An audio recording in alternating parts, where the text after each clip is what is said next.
Stefini. Stefini, Yeah. okay, Marian Kowalski. Nice Oh, I to have to meet put you. my- So you are be sitting here, but don't touch that. That's for Okay. the Zoom people. Okay. Your presentation will be on here. Okay. Okay. This is the. I have to, yeah. Did you send your presentation?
Marianne Kowalski, and we are discussing the first three papers.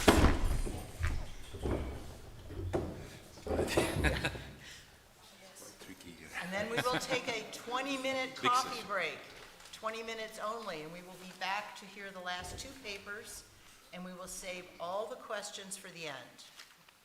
D'accord? Our first paper is by Thomas Max Safley, Understanding Uncertainty, Reflections on Insolvency, Bankruptcy, and Risk in the Entanglement of State, Capital, and Labor. Sorry, we all have to speak into this, forget. The first paper is Understanding Uncertainty, Reflections on Insolvency, Bankruptcy, and Risk in the Entanglement of State, Capital, and Labor in the 16th Century. Tom, and you have to speak into this. Thank you. I'm going to stand. I feel like a child at the table. These chairs are so low, so you'll forgive me. Is that better? Good. In April 1531, the creditors of Ambrosius Hochstetter posed the first of a long series of questions as to the great merchant's bankruptcy. Quote, given his great success as a merchant, what did Ambrosi imagine he was doing, bringing ruin not only on himself but on his colleagues and their city, close quote. He replied that, quote, he knew nothing better than that his business was flourishing as it had for the past 30 years. Had he foreseen bankruptcy, he would have ceased business long before 1527. How could a, quote, renowned merchant of all Europe, close quote, at least according to the chronicler Clement Sender, not know his business was failing? Sender saw a futile attempt to create a mercury monopoly as key to the collapse of the Hochstetter firm, but a chain of near simultaneous accidents and simple incompetence contributed as well. Neither fate nor fortune, so Sender, but foible determined the outcome. Hochstetter's proclamation of ignorance can serve to introduce three themes I wish to examine in this paper. First, the uncertainties of pre-modern enterprise. Second, the entanglement of state, capital, and labor in those uncertainties. And third, the connection between the management of those uncertainties and the uncertainties of bankruptcy resolution. The agents I study lived in an age when most people understood their interests and enterprises to be in the hands of God. May I? Ah, there he is, Ambrosius. Be in the hands of God. This raises fundamental questions, it seems to me, about uncertainty and risk. Outcomes were thus largely unpredictable, certainly unmeasurable, nor were they subject to probability analysis, which at this point of time didn't exist. Rudimentary forms of uncertainty sharing existed, but uncertainty assessment and management relied on hard-won intuition and practical experience. This suggests that such learning occurred within the real constraints of specific enterprises. For Hochstetter, those constraints arose from the production and sale of mercury produced at Idria, a settlement then part of the Archduchy of Austria, now part of the state of Slovenia. The rugged topography and sedimentary geology of that region increased the costs and difficulties of mining there, which made profits less certain and investments less secure. As a result, mining and refining at Idria remained so primitive that up to 50% of the extracted mercury was lost. Moreover, mercury itself posed a hazard. Miners so feared its toxicity that they would not work long shifts and sometimes refused work altogether. Here is the essence of what I've elsewhere referred to as the ecology of production. At Idria, this ecology influenced both the ability of state capital and labor to tolerate uncertainty and the choices they made to achieve success. In the 16th century, those choices assumed a standard form predicated upon the organization of extractive industry. The right to exploit minerals was regalian, a privilege of the regent who exercised it by distributing shares to certain favorites who became Gewerke. The state extracted revenue by levying taxes on production, while the Gewerke profited from the sale of their products. State and Gewerke contracted with merchant bankers to underwrite and organize production and sales. Between 1525 and 1575, 4 firms, all based in the city of Augsburg, took control of the mercury trade at Idria. The terms of their contracts reveal aspects of their perception and management of uncertainty. In 1525, the Hochstetter firm ratified a 4-year monopsony agreement. It became the sole purchaser of Idrian mercury and cinnabar. It would pay a total of 300,000 Rheinische Gulden for up to 10,000 Viennese hundredweight of mercury and cinnabar. It would take delivery at Idria, quote, transport at its own risk, close quote, and render the usual tolls and duties. The Gewerke would deliver mercury on demand and receive payment in fixed installments. The state would hold taxes and fees steady, prohibit the importation and transportation of non-Idrian mercury in its territory, and shield the firm from litigation. This agreement became the model for those that followed until the state assumed direct control of operations in 1575. It created a futures transaction in which the purchaser paid a large sum of money for commodities that had not yet been produced, the sale of which might not turn a profit. The contract deflected this uncertainty via fixed prices and payment schedules that guaranteed regular work and steady revenue for producers, as well as through myriad protections against competition that assured greater profits for capital. Only unit prices and total values would vary over time. All other terms would remain essentially unchanged.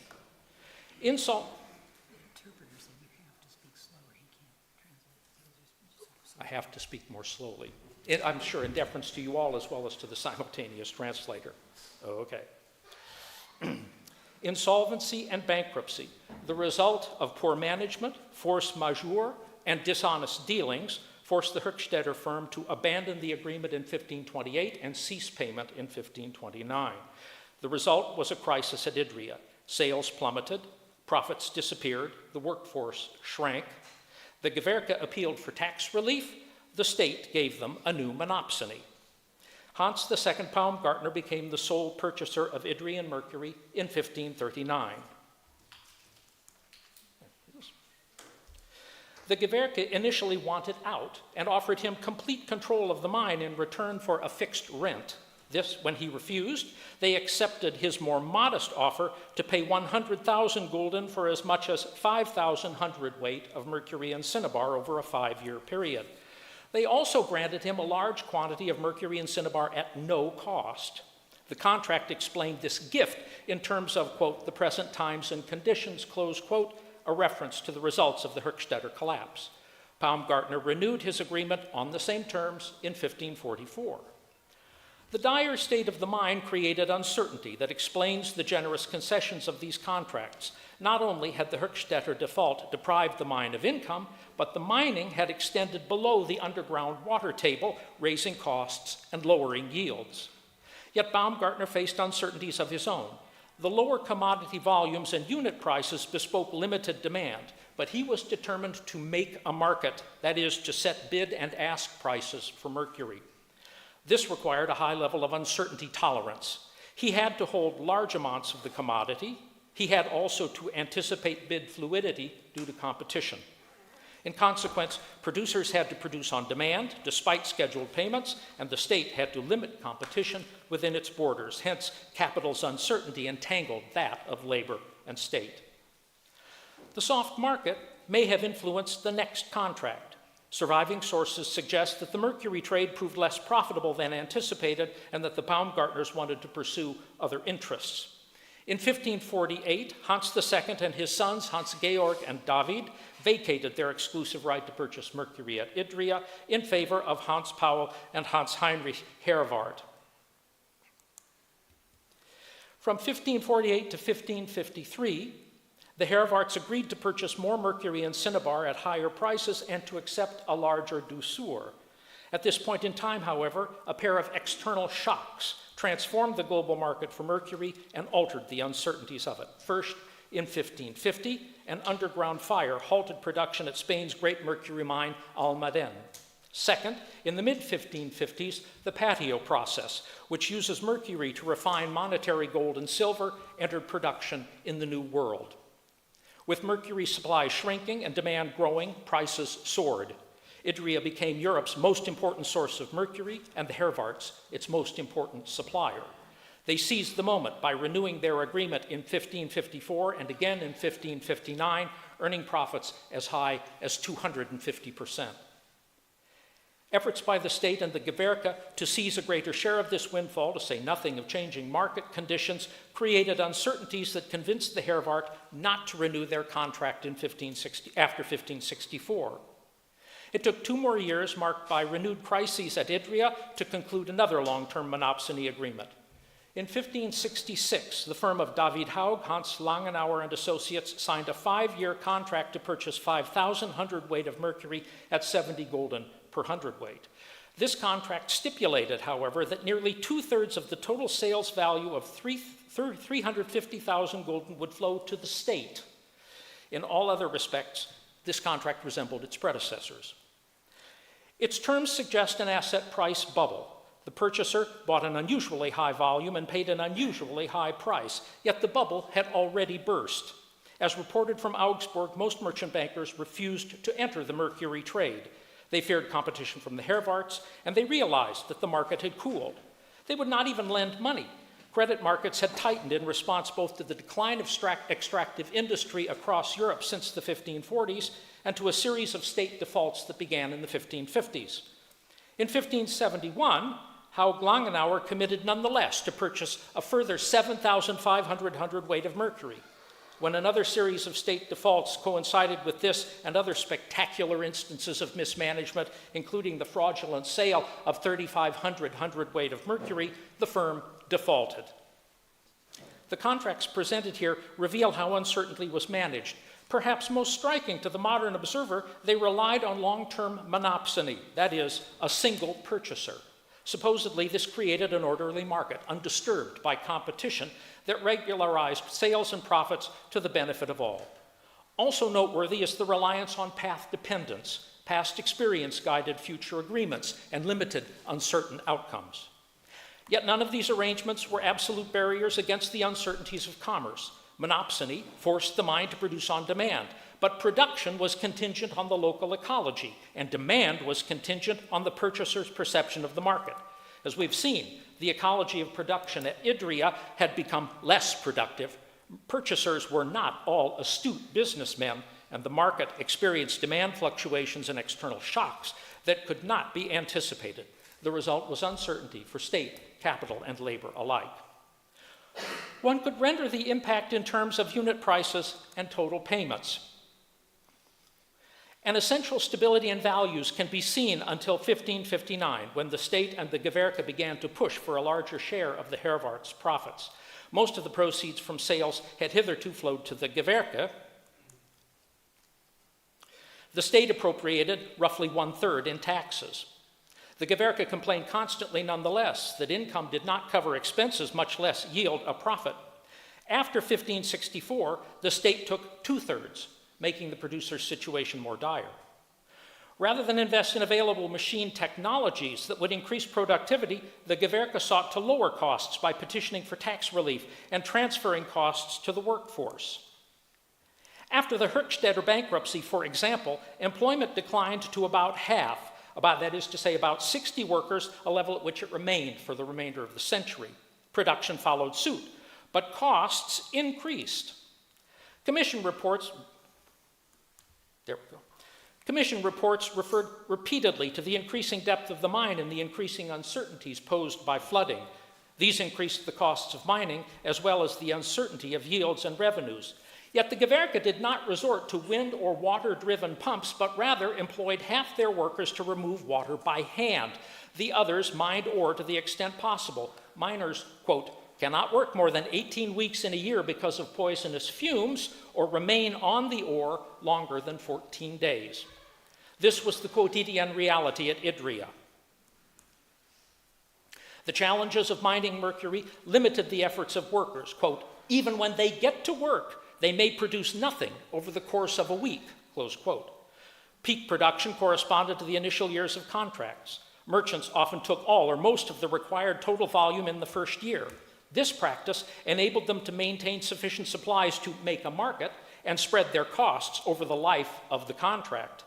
The mine delivered finished products long before it received payments. The miners confronted the possibility of underemployment or even unemployment after the first year.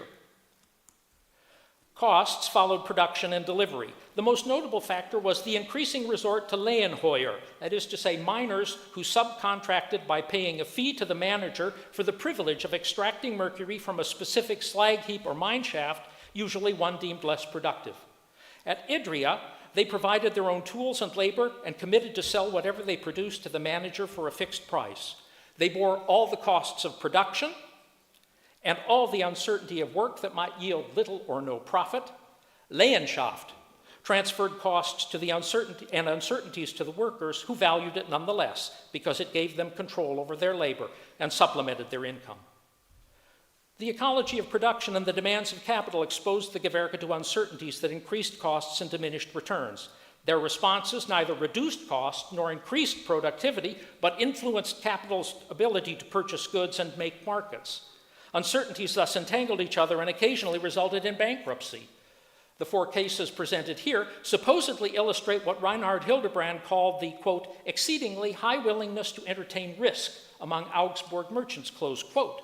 But these cases also illustrate the measures they took to manage it. By contrast, their bankruptcies illustrate the lack of effective mechanisms to resolve default. Such mechanisms existed in primitive form when Ambrosius Hochstädter stood accused. The earliest codification of local law, the Augsburg Stadtbuch of 1276, required a process apparently intended for cases involving a single creditor and debtor. Multiple creditors, as was the case for Ambrosius, created situations in which they sued not only the debtor, but also one another, fostering opportunism, conflict, and violence. Years of argument and counter-argument, petitions and appeal, incarceration and interrogation would turn on questions of uncertainty awareness, assessment, and management. The bankrupts pled the contingency of business and the limits of knowledge. Their creditors provided evidence of their dubious intent.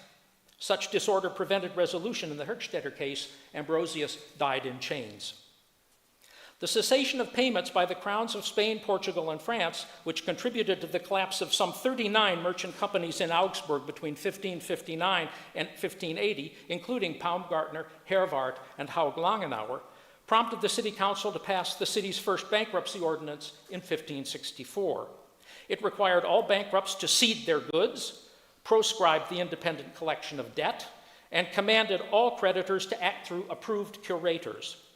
In doing so, it made mandatory practices that had been in occasional informal use for a century and more. Yet legal statutes that prescribe a common procedure in cases of bankruptcy cannot anticipate the variety of circumstances and characters that make each bankruptcy unique. Hence, uncertainties regarding repayment and resolution persisted. Augsburg merchants seemed well aware of this fact. While they paid lip service to the laws, they continued to assess their own interests, pursue their own ends, and accordingly, openly violate the ordinance. The bankruptcy of Hans-Georg Baumgartner offers a case in point. Sued as guarantor for his brother's debts, he fled the city's jurisdiction, defied the new ordinance, and refused the oath to cooperate with his creditors. They, in turn, individually seized as much of his property as they could. Arrested in 1565, Hans-Georg spent 5 years in prison until he settled with his creditors in 1570. He died a broken man later that year. The City Council passed a new bankruptcy ordinance in 1574 that repeated the measures of its predecessors, albeit with sharpened sanctions. It set the parameters in the Haug-Langenauer bankruptcy. The City Council arrested Ludwig and Anton Haug and appointed curators to lead the initial negotiation in 1574, but individual creditors nonetheless seized the property of the bankrupts. After 2 years of futile negotiation, the curators declared resolution impossible and demanded the debtors be questioned under torture. Hung in the Stropado, Ludwig finally confessed to fraud. He died in prison in 1580. Resolution never occurred. The new ordinance proved more effective in the case of Hans Paul Herwart, who declared insolvency in 1575. I can't determine whether his earlier involvement in the Idrian trade played a part in his failure, but unlike Baumgartner, he voluntarily opened his accounts to his creditors' curators. They agreed that his wife would retain her property and that he would retain a single estate with its furnishings and rents. They would invest all remaining capital and pay the income pro rata to the individual creditors until all debts were paid in full. Herwart surrendered his citizenship and emigrated. Mercury production and trade at Idria highlights some of the challenges of managing uncertainty. No techniques proved impervious to the external shocks that rattled markets or the internal shocks that upset firms. Indeed, the very notion of shocks emphasizes their uncertainty. They cannot be fully anticipated. They must be occasionally endured. Those shocks resulted in bankruptcy that turned on questions of the measures taken by the bankrupt both to recognize and limit those uncertainties and to fulfill his obligations subsequently. Those bankruptcies differ in cause, course, and outcome, which expose the limits of regulation. Negotiation and resolution frequently veered beyond prescribed principles and procedures. To group them together as a single category obscures this contingent quality and the uncertainty it created. Uncertainty is too various to be subjected to theory or reduced to an archetype. Human rationality and behavior are guided not only by abstract principles, but also by specific contexts and shifting interests. Adam Smith famously wrote of the, quote, propensity to truck, barter, and exchange one thing for another, close quote, that he held to be, quote, common to all men, thus a universal principle. Yet those men also steal and cheat. They suffer accidents, they change their minds. Occasionally, they don't even know their own minds. In economic life, opportunism persists. The unforeseen occurs, and effective measures to manage them remain elusive. Scholars need to recall Albert Hirschman, as well as Douglas North. They need to consider the passions and the interests, as well as the institutions and organizations.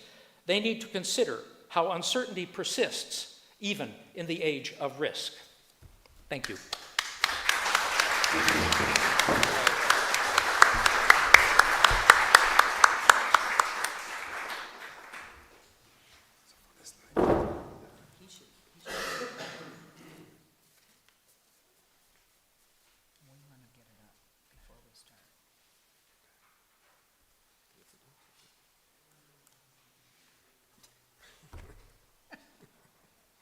Okay, cool. Oh, good. Our second speaker is Tommaso Stefini, who will be speaking on Venetian creditors and Ottoman defaulters, handling bankruptcy in 17th century Istanbul. Hello everyone, I would like to thank the organizer of the 56 Settimana di Studi for inviting me today. And so today I'm going to talk about bankruptcy in the Ottoman Empire in the early modern period. I will focus on bankruptcy between Venetian Ottoman merchants in Istanbul in the 17th century. I will discuss the legal framework and after provide a few case studies. So today I'm going to present the preliminary results of a current research project on bankruptcy law in the early modern Ottoman Empire. So therefore, on any feedback and criticism on how to proceed with my research will be greatly appreciated. It's too much? Okay. Thanks. So generally, the study of insolvency and bankruptcy law in the early modern Ottoman Empire is still very limited, and there are many reasons for this. First, during the economic history of the Ottoman Empire has so far privileged the study of agriculture and land regimes over commerce. So for a long generation, scholars consider the Ottoman Empire as uninterested in international commerce, and because agriculture was the main source of private investment and state revenues. So we have many more studies of law and economics for agriculture than from commerce. Second, there is still a widespread view that the Islamic legal economic institutions did not change during the early modern period. I am referring here to the famous debate on the long divergence. According to this thesis, from the late medieval period until the 19th century, Islamic law prevented innovation in legal economic life, and the Middle East failed to develop capitalist institutions.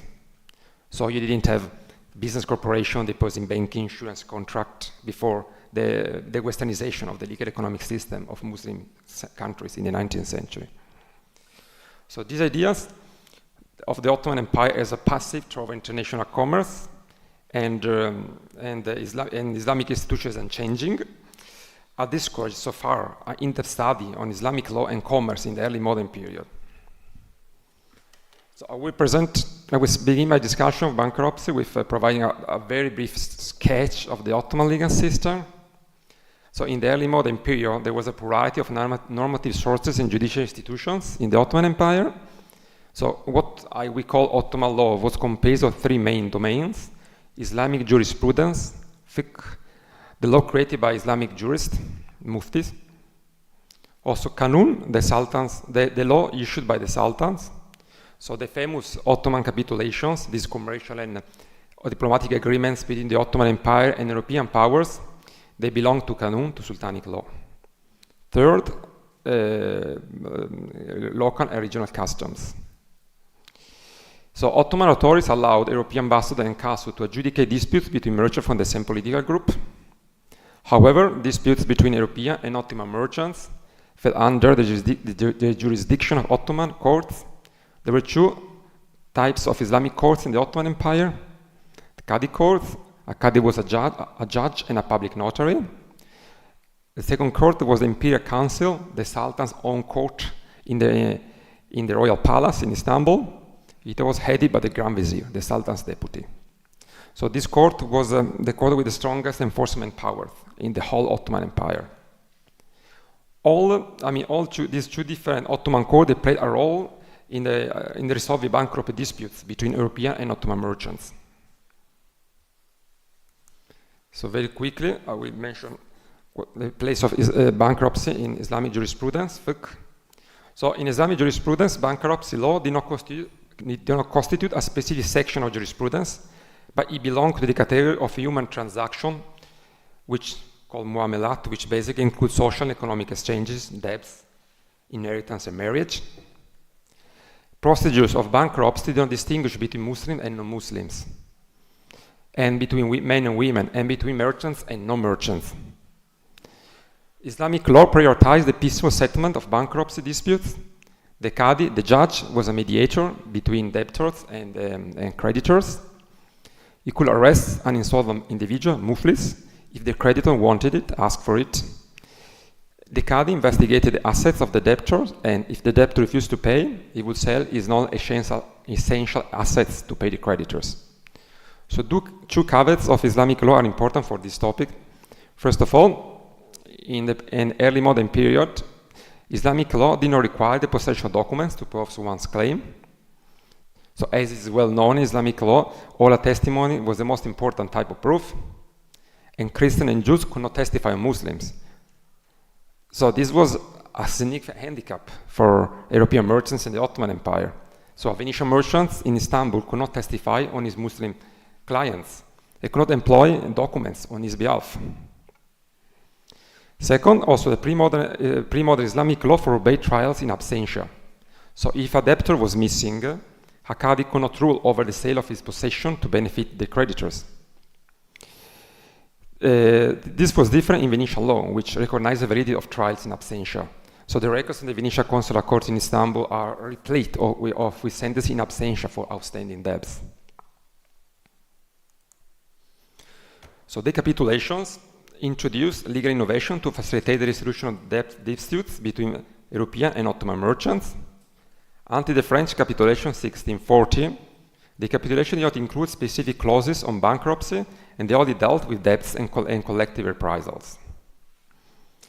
So the capitulation, of course, first of all, prohibited collective reprisal for debt of European merchants. This clause was present mainly in different, commercial treaties in the early modern Europe as well, in the famous Levornina and this Charter of Privileges as well. More important, in the Venetian capitulation introduced a bilateral system of debt recovery in both the Ottoman Empire and Venice. So basically, the Ottoman Venetian authorities, they had to arrest Ottoman Venetian debtor when they fled the country, when they started an economic transaction. So if a Venetian merchant in the Ottoman Empire bought goods from an Ottoman merchant but did not pay him and fled to Venice, Venetian authorities were required to prosecute him. So this was the same for Ottoman authorities. So this rule compelled Ottoman authority to arrest Ottoman debtors of Venetian merchants and bring them to court. This bilateral rule on debt recovery is unique to the Venetian capitulations. So furthermore, in the second half of the 16th century, Ottoman authorities introduced new legislation on legal evidence for commercial dispute between Venetian and Ottoman merchants. First of all, they encouraged Venetian merchants to register their business transaction with Ottoman merchants in Cadi courts and receive a certificate called Hujjet. Second, the Ottomans made it mandatory for Ottoman merchants to possess court documents about business dealing to sue Venetian merchants. So now, from now on, Ottoman creditor could not sue Venetian debtor only on the basis of oral testimony. So this rule also is extremely important for bankruptcy cases. Now every judicial process in commercial disputes in Ottoman courts was based entirely on documents written on only oral testimony. Lastly, in the 17th century, the Ottomans created a hierarchy among courts for commercial disputes between Europeans and Ottoman merchants. They stipulated that every dispute with a claim larger than 4,000 haspers, the Ottoman silver coins, had to be transferred to the Imperial Council in Istanbul, to the Sultan's court. So this regulation, of course, was extremely beneficial to Venetian merchants because it allowed any dispute with large claims to be transferred to the Imperial Council in Istanbul, where the Venetian ambassador could negotiate a settlement favorable to Venetian interest. So the capitulation, as I said, introduced important legal privileges for European merchants in Ottoman courts. They applied only to European merchants, not to other merchants in the Ottoman Empire. Some scholars suggested that these legal privileges, about both the documentary requirements, are evidence of the westernization of the Ottoman Empire or proof of European diplomatic and military pressures. I reject this view and consider this legal privilege as a dynamic Ottoman response to the needs of international merchants. We have to keep in mind that in the 16th and the 17th centuries, the Ottomans were the major military political power in the Eastern Mediterranean. So my case study of bankruptcy took place in the early 17th century in Galata, this district, the old Genoese town in Istanbul, the Genoese colony, sorry. And this was the only place where European merchants could live and did business in Istanbul. So you see there, this region was surrounded by walls, the Genoese walls. So far, I have studied bankruptcy disputes between Venetian and Ottoman Sephardic merchants between 1604 and 1610. During these years, several Jewish merchants defaulted, and their Venetian creditor had to turn to the Venetian ambassador, called the Bailo, and to Ottoman courts to retrieve their debts. In this period, Sephardic merchants were the most important trading partners of the Venetian in Istanbul. And in this period, they also often traded in credit with Venetian merchants instead of using currency. So Venetian merchants sold them goods in advance in return for the delivery of Ottoman goods in the future.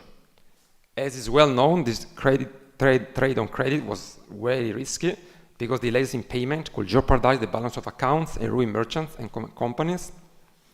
Since the 15th centuries, the Venetians the Venetian government forbade Venetian merchants in the Levant to trade on credit with Ottoman subjects, including Muslims, Jews, and Christians. However, trade on credit remained widespread among European merchants in the Levant until the late 18th century. And there are different reasons for this, and we can maybe later we can come back to them. But so our bankruptcy dispute stemmed from unfulfilled trade exchanges and on credit. For the 17th century, unfortunately, we don't have many sources about this bankruptcy dispute. Usually, I use the records of Venetian Consular Court, dispatches from Istanbul, and Ottoman Imperial Commandments. In the 18th century, there is much more documentation in Venice and the Ottoman Empire about commercial disputes in general. Anyway, we know that my cases were important because the Venetian ambassador had to intervene on behalf of the Venetian creditors. And the Venetian applied to the Imperial Council. In 1610, the Bailo Simone Contarini said that Venetian creditor owed Venetian merchants 100,000 sequins. So this shows the monetary importance of these cases.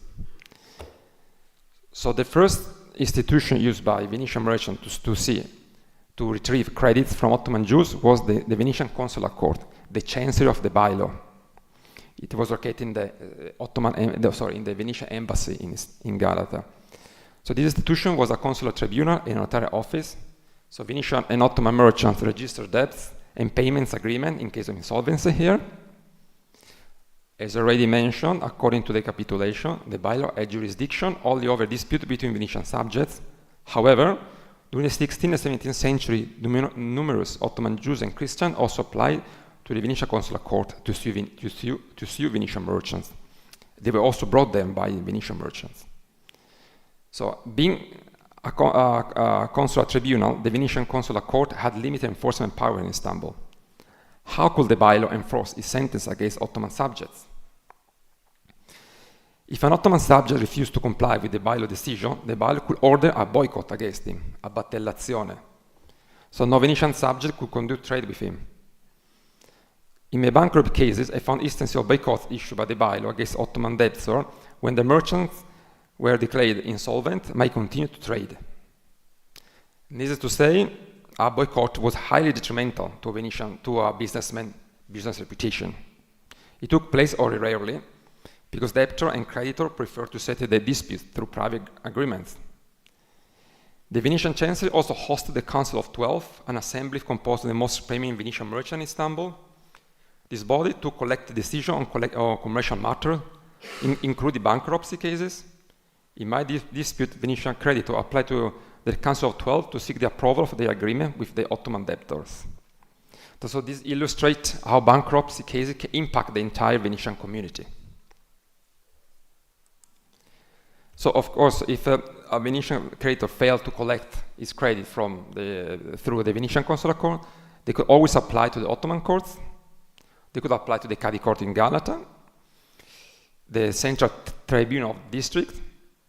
Usually, as it's well known, the European merchants usually try to avoid applying to Ottoman courts for several reasons, including the cost and the fear of arbitrary decisions. In my cases of bankruptcy, Venetian merchants primarily use Cadi courts only for registering credits and obtain a legal certificate to employ in the Sultan's court, the Imperial Council. So, given the high monetary value of my cases, the Imperial Council had jurisdiction over our bankruptcy dispute. Venetian merchants could not apply directly to the Imperial Council, but the Bailo, the Venetian ambassador, applied there on their behalf and negotiated a settlement with the Ottoman officials. So a bankruptcy case brought to the Imperial Council stopped from being simply a legal case, but it became a matter of international diplomacy. The involvement of Venetian ambassador usually helped the Venetian creditors. So I will just provide one example of a bankruptcy case that shows that interplay between different forms of justice and avenue of settlement. So in the fall of 1604, Levi and Musa, Jew merchants of broadcloth, defaulted on their debts toward 12 Venetian merchants. The Venetian creditor possessed documents produced by both the Venetian Consular Court and Cadi courts, which resisted the credits in agreement with their debtors. The Venetian ambassador petitioned to the Imperial Council on their behalf, This court ruled in favor of the Venetian party, imprisoning Levi and Musa and selling their shops in Galata. While in prison, Levi and Musa proposed to the Venetian creditors that they would settle their debts through future commercial transactions. The Venetian creditors then summoned the Council of 12 to seek the approval of the agreement. This again illustrates how the whole Venetian community in Istanbul, they made a decision, took part to the resolution of this dispute. After the agreement, Musa and Levi were freed from prison to pursue settlement with each of their Venetian creditors. However, in the fall of 1604, they still owned almost 3,000 sequins to 7 Venetian merchants. In this case, to avoid payment, they fled Istanbul. They wanted to flee to Egypt. A flight of debtors was, of course, a very dangerous practice, and because Islamic law forbade sentence in absentia. So Venetian creditors could not obtain properties left by their debtors. At this point, the Venetian ambassador appealed to the Imperial Council in Istanbul to arrest Levi and Musa and bring them back to Istanbul. They had fled to Gelibolu on the Dardanelles. They were brought back to Istanbul and a trial in the Imperial Council took place. Unfortunately, we don't know its outcome. So as a consequence of also several bankruptcy disputes between Ottoman and Venetian merchants, the Ottoman authorities issued for the first time regulation on how to deal with bankruptcy disputes between Venetian and Ottoman merchants. So this is the early in 1606. This is the earliest regulation I found that specifically addressed the problem of insolvency between European and Ottoman merchants. The document addresses the issue of Ottoman debtors of Venetian merchants who held certificate of insolvency, called iflas hücceti, but continue to engage in trade. So this document states that in such condition, the Venetian creditors should appeal to the Qadi and present Ottoman notarial documents as evidence of their credit. The Qadi should investigate the case, and if the debtors refuse to pay, they should be arrested, and the Qadi should then assess whether the debtor possesses personal property or real estate. And if so, he should order their sale on behalf of their creditors. So this order basically replicates Islamic procedure on debt and insolvency. What is important here is that the order requires the production and possession of documents to certify credit and insolvency. This is an Ottoman innovation, absent from medieval Islamic jurisprudence. In conclusion, this preliminary research on bankruptcy and international merchants in the early Ottoman Empire demonstrates that the Ottoman Empire actively addressed the issue of debts and insolvency for European merchants. In the 16th and 17th centuries, Ottoman authorities introduced procedural innovations, most notably the requirement of possessing documents. They established a hierarchy of courts for handling commercial disputes and committed themselves to prosecute Ottoman debtors or Venetian merchants across the empire. So these measures create a more predictable trading environment for international merchants. Additionally, this study also illustrates the importance of multiple and complementary avenues of debt recovery and dispute settlements. The Venetian Consular Court and Ottoman tribunals provided distinct yet complementary services to Venetian creditors, including certification of rights, arbitration, adjudication, enforcement of sentences. What I believe historiography should move on is to investigate whether disputes between European and Ottoman merchants led to the development of shared practices and rules regarding bankruptcy across the early modern period, well into the 19th century. I thank you for your time. Thank you.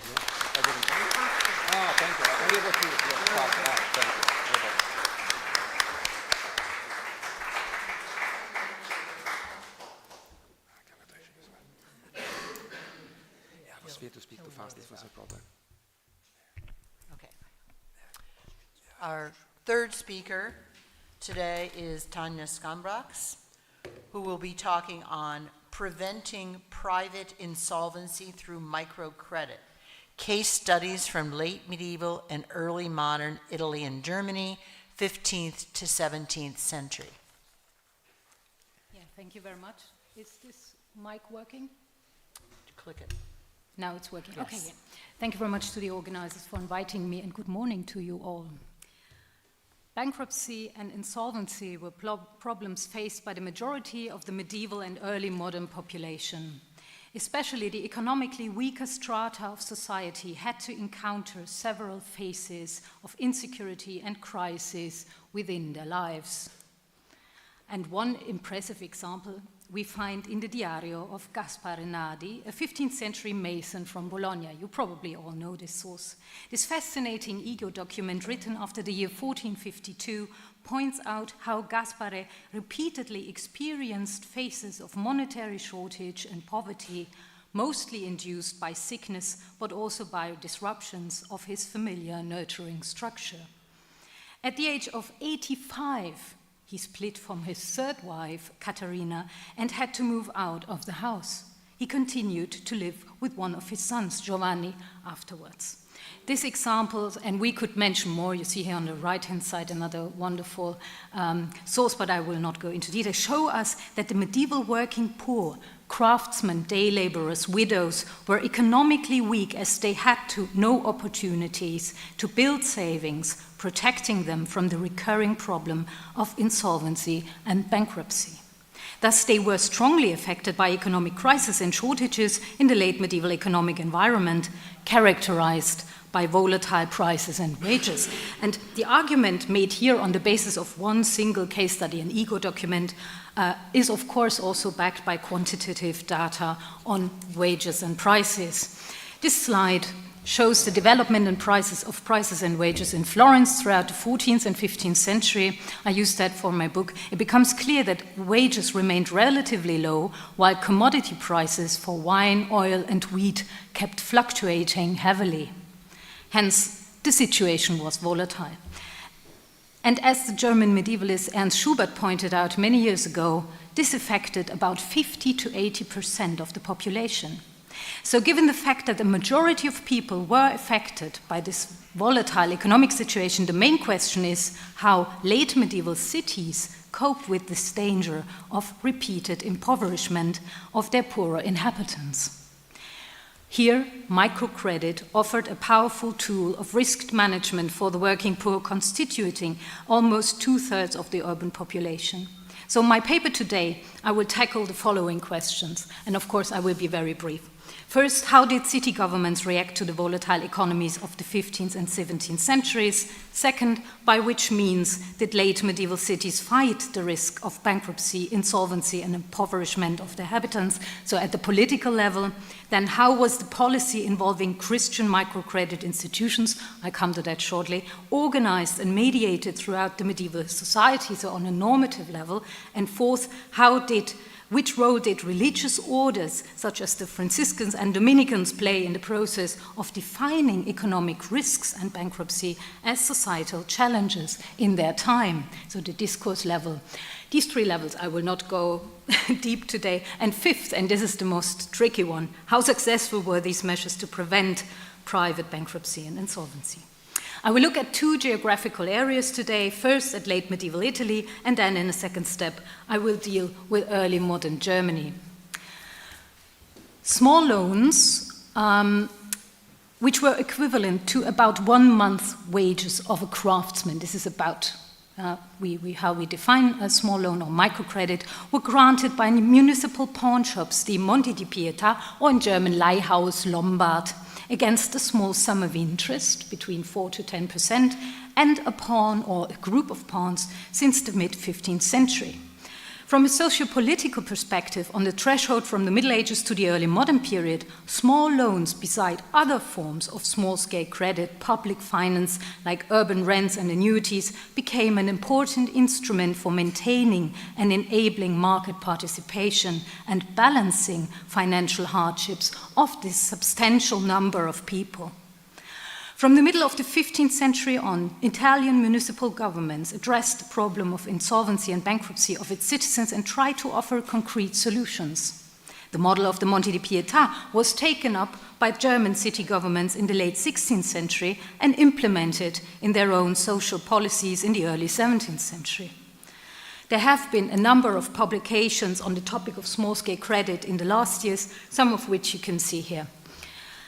Today, I will present a summary of the following aspects of my research. First, I will look at the development of communal microcredit in late medieval Italy, namely the Monte di Pietà, which I extensively studied in my book that appeared in 2023. This framework given, I will present some results on my ongoing research on the German pawnbroking houses founded in the early 17th century in Nuremberg and Augsburg, and these are the only two German cases we know so far. For our case studies, I will analyze elements of the theological and legal discourse that went hand in hand with the foundations of these institutions as a part of the developing welfare state. Furthermore, I would thematize some aspects of their actually foundation and organization, their clientele, as well as the similarities and differences between the two countries. The history of the Italian Monte di Pietà is closely linked to the development of late medieval economic ethics, precisely the discourse on usury and interest-taking. We all recall the work of Giacomo Todeschini. The provision of credit against interest had long been a controversially discussed problem. Although some Monti, like the Milan one, provided interest-free credit from the beginning and successively went bankrupt, most Monti justified the interest sums with the payment of their employees, wages, and rent of depositories. During the 1480s and 1490s, the question of the usurious character of the Monte di Pietà was hotly debated. I will not go into detail, but it's a very interesting vehicle for actually economic thinking. The discourse on usury and interesting surrounding the Monte di Pietà was not only led by legal experts. We heard that yesterday in the keynote, this juxtaposition between legal history and economic history. In the last third of the 15th century, the ideas were diffused and immediately mediated through the medium of the sermon and preaching to the urban population and the oligarchy, who were then moved to become founders of the Monte di Pietà. The bankruptcy of private persons leading to societal deprivation induced by usurious interest rates, and of course these were mostly appointed to Jewish credit, played a decisive role in the polemic sources. Being considered a major economic problem of the city communities, leading to criminality, prostitution, and demographic decline through immigration, the fight against bankruptcy was embedded in a discourse on microcredit as an instrument of general social improvement.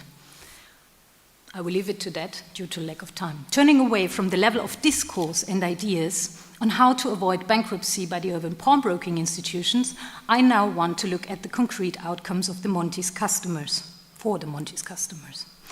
Although a concrete statistical measurement of economic impact or efficiency of the Monte is impossible, in my opinion, we can state that the mere degree of diffusion of the institution within the first 100 years after the first foundation in Perugia, 1462, points to the success of this credit instrument in Italy.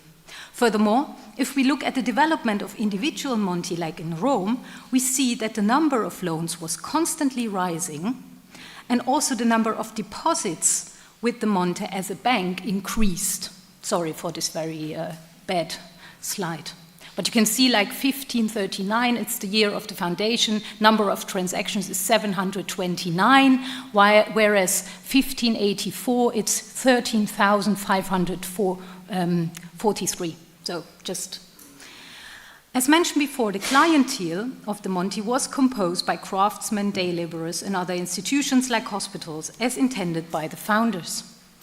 This slide, also very bad one, sorry, shows the distribution of professions among the customers of the Roman Monte in the year 1548. That's where the Libri Mastri begin, actually, so the main ledgers, according to these ledgers. So if we see bakers, tailors, smiths, cow breeders, spice dealers, architect, carpenters, these are the groups that have the most number here, and it's only 1 year.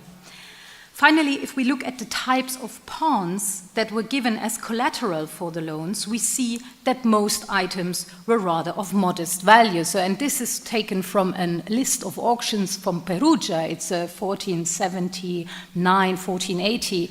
And if we look at the types of pawns, they are also given with the values, by the way. But we can see that clothing and textiles are the majority of objects here. So we don't have really like a lot of jewelry or stuff.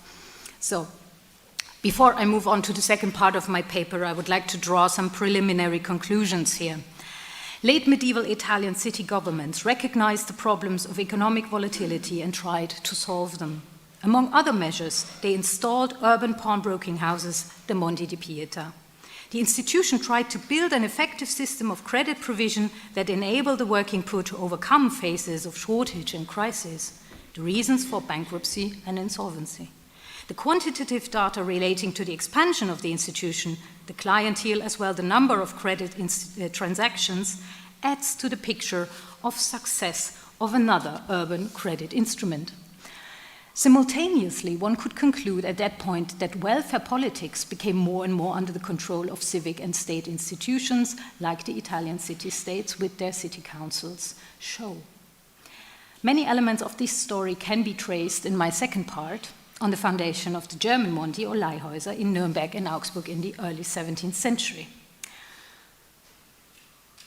And you all know that Monti di Pieta were also founded in Spain, Portugal, and in France, but this was in the early modern age. So I will not go into detail, but go directly to the German cases. As in Italy, the introduction of urban pawnbroking institutions was discussed by contemporary legal experts / theologians. Already in 1509, the German jurist Christoph Kuppener, trained at the universities of Leipzig and Bologna, promoted the idea of installing Montes Pietatis in German cities in his treatise Ein schönes Büchlein über den Wucher. Between 1490 and 1492, Kuppener had spent 2 years as procurator of the German nation in Bologna, where he had received his doctorate in both laws and most likely witnessed ongoing debates about the Monti's usurious interest-taking, as well as the workings of the cities Monte founded in 1472. In his Büchlein, Kuppener addressed Leipzig's merchant elite as well as the Dominican order, since the work was a guidebook for confessors and capitalists, providing the latest theological and legal knowledge concerning usury and trade contracts. Monti di Pieta were called Berg der Mildigkeit, and is presented as integral part of the solution strategy for the problems of poverty, usury, and capital lending. He emphasized the social role of the Monte that was twofold. On the one hand, its role was to prevent poverty-induced sins like prostitution or theft, and thus the degradation of the urban society. This is something we clearly find in the Italian treaties as well. And on the other hand, the established credit fund should become an instrument of self-help for the poor and an instrument of economic provision, ökonomische Vorsichtigkeit.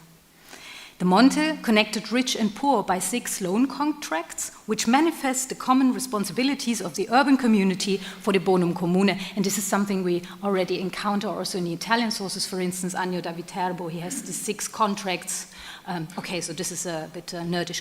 At the same time, these contracts emphasize the connection between charitable credit and salvation history. Yeah.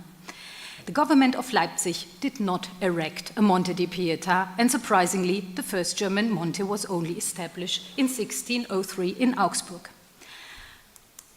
Generally speaking, so we move now to the case studies. Both cities were affected by the contradictory economic trends during the 16th and 17th century, recovery and crisis and rather high degrees of inequality. During this time, we can identify signs of crisis in the bankruptcies of merchant banker families. On the other hand, there was a strong market orientation of the crafts, evolved with the putting out system and a high degree of specialization. Both cities were affected by external crises as well. Nuremberg suffered from the Second Moravian War, 1552 to 54, the siege of the town, pillaging of the surrounding countryside, leading to a financial crisis, as well as a famine in 1570. The war led to an increase of the city's debts from 450,000 guilders in 1552 to 4.5 million guilders in 1560. The situation in Augsburg was quite similar. Prosperity and poverty went hand in hand. The textile industry was affected by overproduction and sales difficulties as a result of growing competition from Central German linen products and Dutch and English textile imports. and the vast majority of weavers lived in very precarious circumstances. Looking at the development of prices for basic commodities like wine, beer, meat, and grain in Nuremberg, we see a steady rise between the 1500s and 1600. And using the price data for grain in Augsburg, we see the same picture of an increase in the price for grain, for different kinds of grains. Wages also rose during that period, but much slower. Guido Alfani and Victoria Giro calculated the Gini for several German towns, among which Augsburg figures prominently, with an increase of inequality between 1500 of 0.44 to 0.84 in 1604. So far for the context. Let's now turn to the cases themselves. Up to the 15th century, the care of the poor in Augsburg, which is my first case, was still largely in private and ecclesiastical hands. The welfare providers worked through donations, alms, infirmaries, and hospitals. A widely known private welfare initiative was, of course, the Fuggerei, which you all know, founded by Jakob Fugger between 1514 and 1523. The city took care of cyclical poverty by building up stocks, controlling prices, giving out food for free of charge in times of famine, and so on. However, there was no municipal credit institution for the inhabitants. The records of the local city archives document the first efforts by the Augsburg City Council to found a municipal pawnshop from the 1570s on, so very late. A series of letters and instructions and examples of statues offers us insight into the development of the Montes Pietatis in Augsburg. These sources show how closely the Italian Monti as role models were discussed and followed. Documents being obtained directly from Italy. Letters like this one by Martin Zobel, a member of the city's merchant elite, recommended the erection of a public pawnshop in the Italian style and the consultation of an Italian councillor. Zobel draws directly from the regulations we know for the Italian Monti. For instance, the pledges, as in the case of the Italians, should be valued at 2/3 or 3/4 of the commodity value. The profits made from the auctions of unredeemed pounds should be repaid to the poor. And in his letter to the city council, he emphasized the role of the Monti for the common good, echoing the content of the Italian statutes as well. Interest should be up to 10%, and so on. The ruinous role of Jewish moneylenders operating in the villages around Augsburg, Pfersee, Leitershofen, etc., was also emphasized in a letter by Paul Welser and Daniel Stenglin, two members of the Augsburg patrician class from the same year. Welser himself was a merchant and banker and thus probably interested in eliminating his business rivals. So the pawnshop was finally founded on March 11th in 1603. In its statutes, written down on April 14, 1605, list 30 articles the instructions for the safekeeping of the money and the pawns, the duties of the administrators, as well as the fixed interest rates, here 5%, and the auction called Gant. In all these provisions, the Augsburg pawnshop is strikingly similar to the Italian model. In 1632, the pawnshop had already firmly established itself with assets of 44,000 guilders.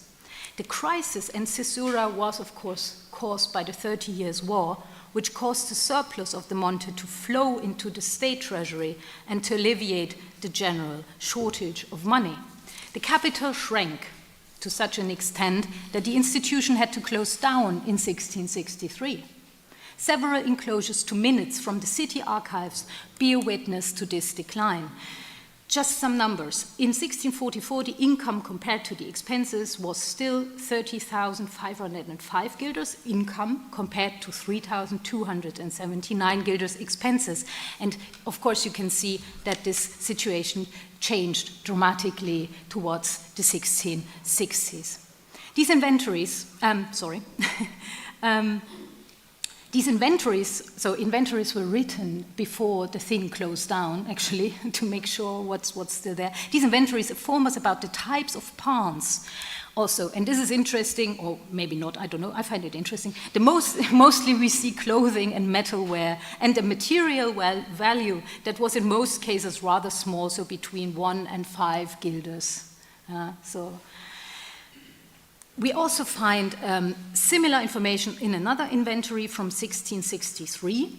We can also gather, so here you can see the types and quite a precise description of what was actually left there.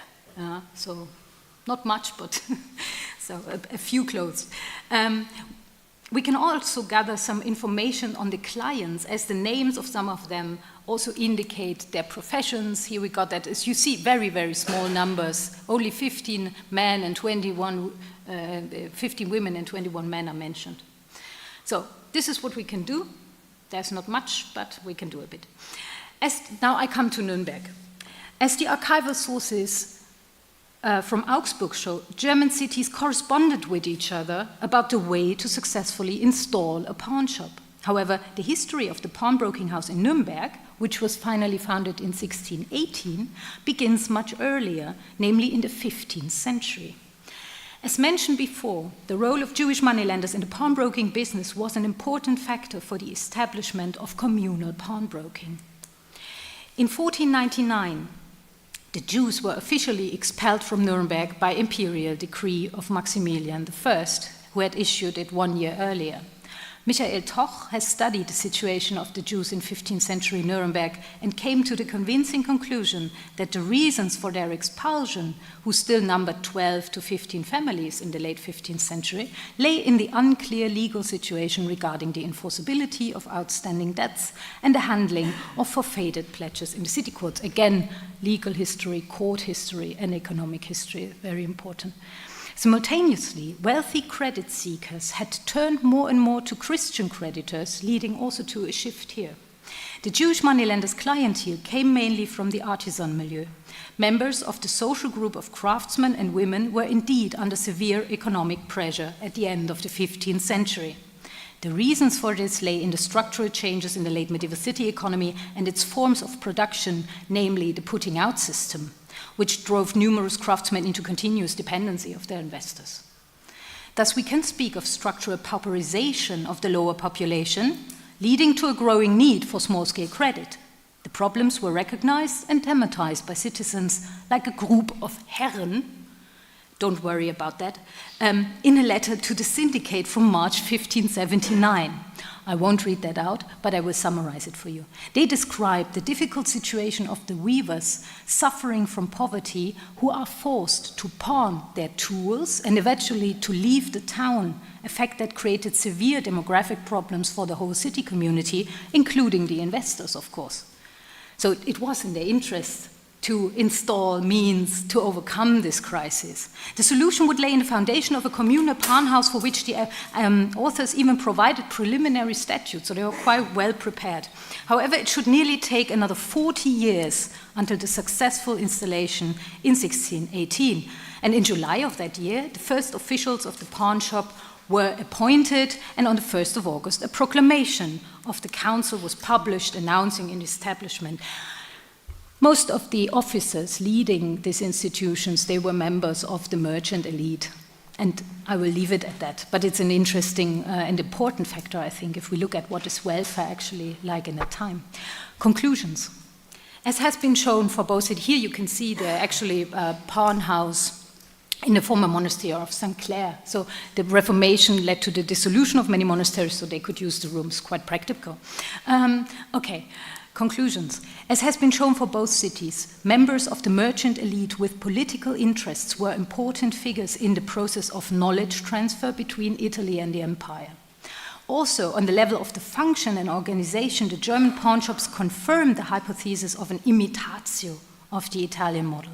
However, there were differences pointing towards a different clientele and function of the credits. For instance, Nuremberg loans could be as high as 500 guilders, and it was possible to pledge immobilia as well, so landed property. Is that still microcredit? I don't know. Whereas the Italian Monti were created as charitable credit institutions for those who intended to transform their humble belongings into some money, the intention of the founders in Germany seems to have been oriented towards a socially broader clientele interested in larger investments and able to exchange money more than household goods, to exchange more than household goods for money. The adoption of the Monte di Pietà in the two most important and economically thriving cities of the Holy Roman Empire can be seen as a successful adoption of Italian practices regarding legitimate forms of credit within Christian communities. Bonum commune. Whose bonum commune is that? In conclusion, microcredit through pawnbroking was one important instrument, among others, of poor relief, but also of investment in an expanding system of welfare led by the governments of Italian city-states and by the city councils of at least 2 German towns in the early modern period. Microcredit was regarded as an effective tool against bankruptcy and insolvency in an expanding credit and welfare market. It became also a part of something we could describe as a state-driven theory of welfare linked to the central idea of bonum commune, and there's a lot of space for research here as well. Thank you very much for your attention.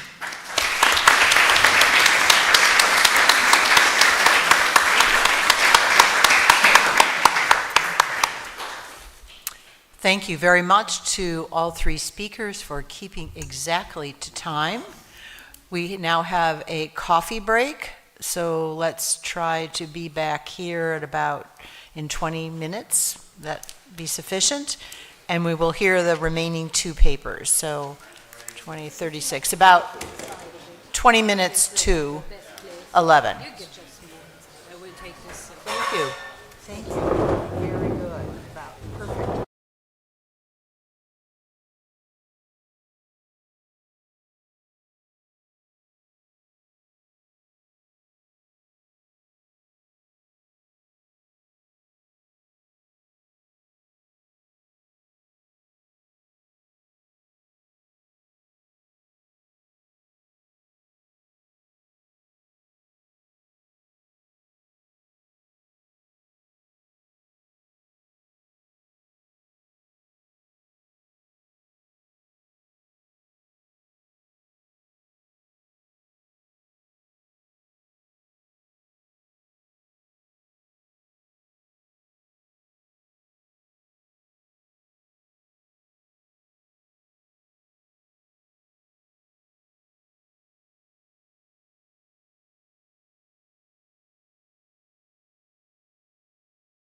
nice little clock here. It's a mistake in the slide. Do you want to start off?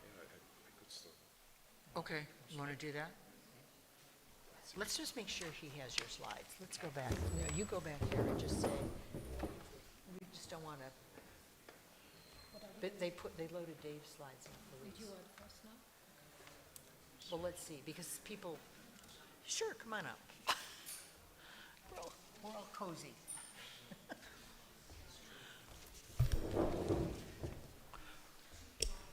We're waiting to load the proper slides. Okay. Okay.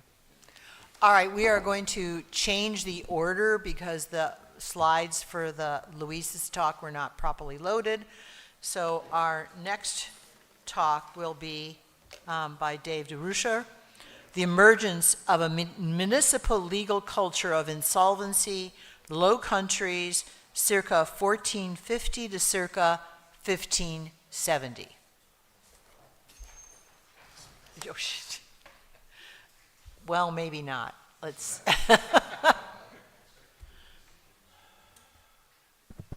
We are at the mercy of the men in the back room. I should remind you that if you have been thinking of questions, the procedure is that you take one of these question sheets and you write your name and the name of the person that you'd like to ask a question. Then you send it back to me and we will have it as the basis of the discussion. All you need to do is write your name and the name of the person. So if you, in our break, if you'd like to come up and get one of these, please do. Or more than one if you're going to ask more than one question. One slip per person, per speaker. Okay.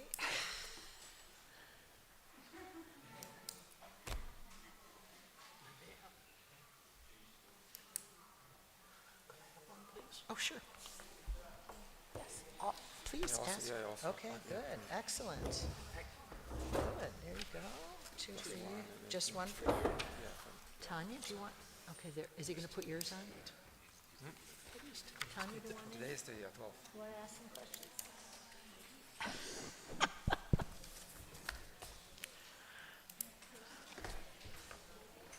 Okay.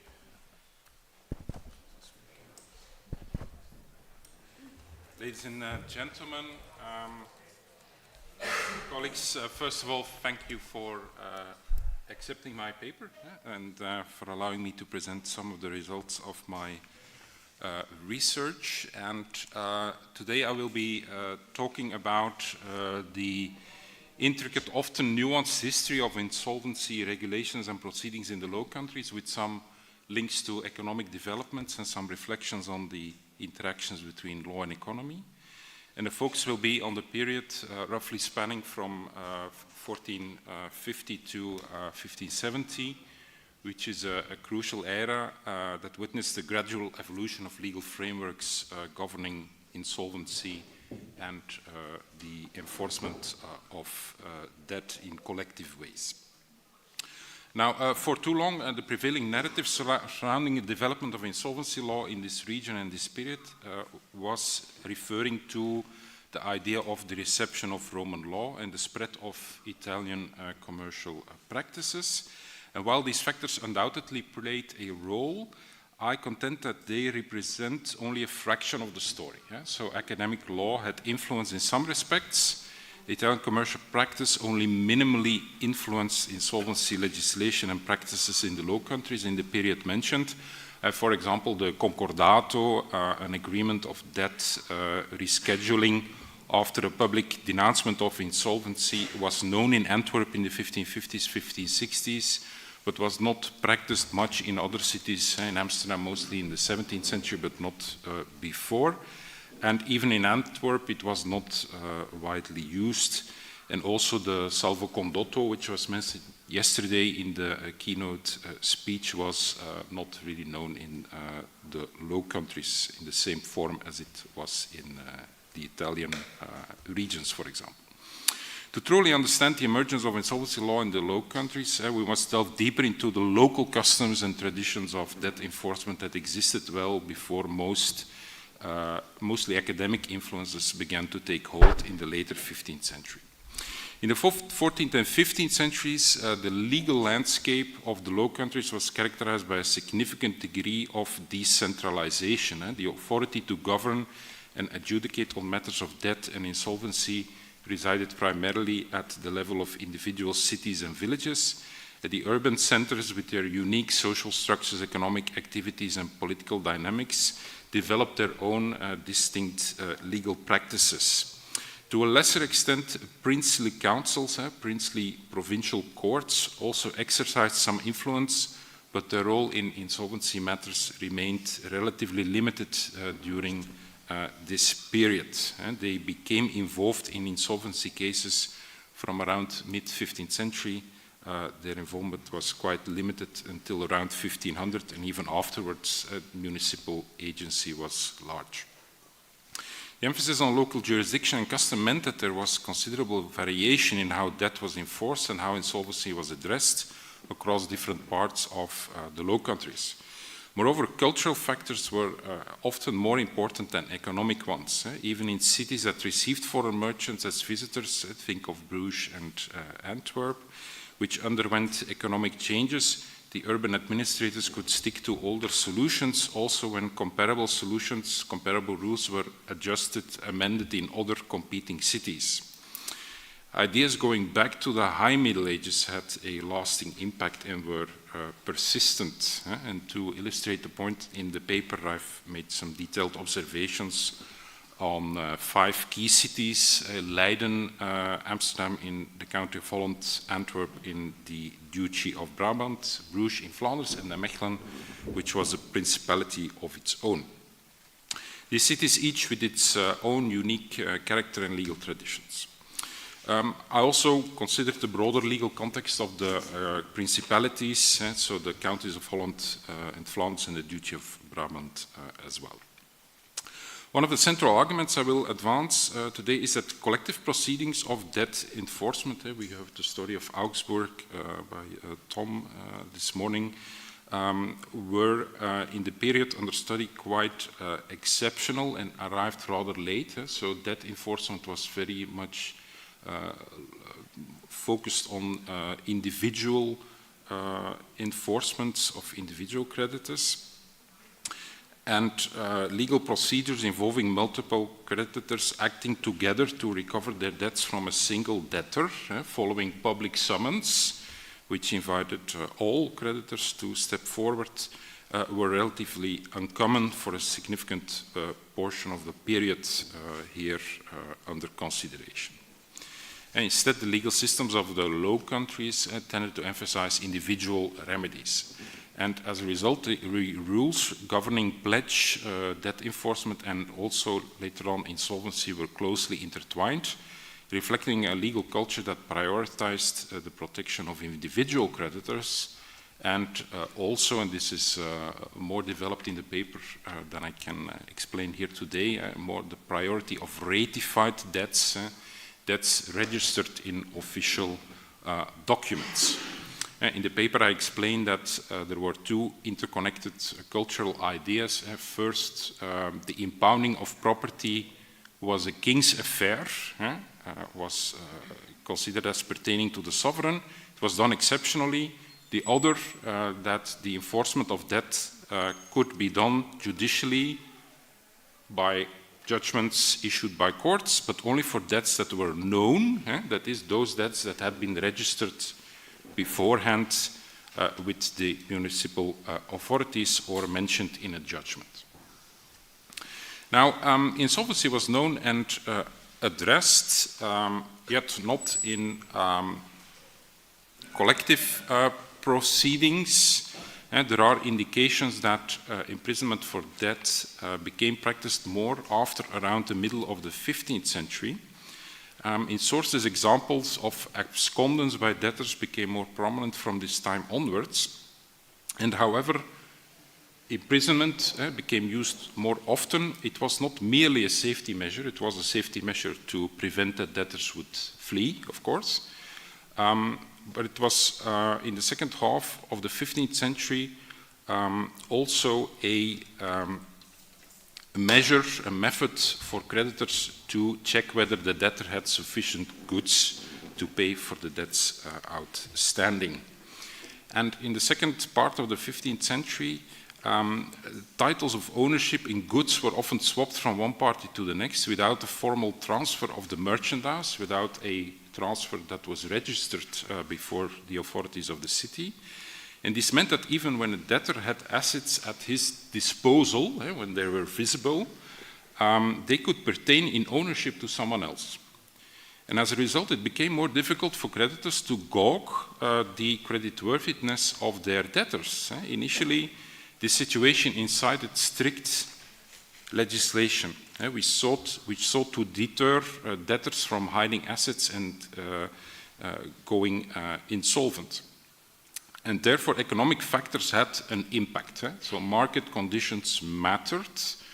The swift transactions in the market contributed to the situation in which creditors preferred one method of debt enforcement, being imprisonment for debts over others. Now, arguably, collective proceedings would have been best suited for these situations, proceedings in which all creditors were invited to step forward, and then there could be a collective solution sought, but that was not yet the case. That only arrives later. Now, when looking at the 5 cities mentioned, 2 paths roughly can be discerned. One in which the debtor was easily imprisoned, and where imprisonment served as a method to pressure the debtor to seek guarantors, to seek additional money, loans, but most importantly, guarantors, so sureties, people who stepped up as surety for the debt. If no guarantors, funds, or collateral were presented, the debtor underwent a shameful sanction, often in exchange for the few belongings he or she had. This system applied in Bruges and in Mechelen. Another approach involved the opening up of the proceeding of seizure of movables. And Leiden was early in this regard, already in the middle of the 15th century. And from the 1490s, it also applied in Antwerp, and sometime later, the early 16th century, in Amsterdam.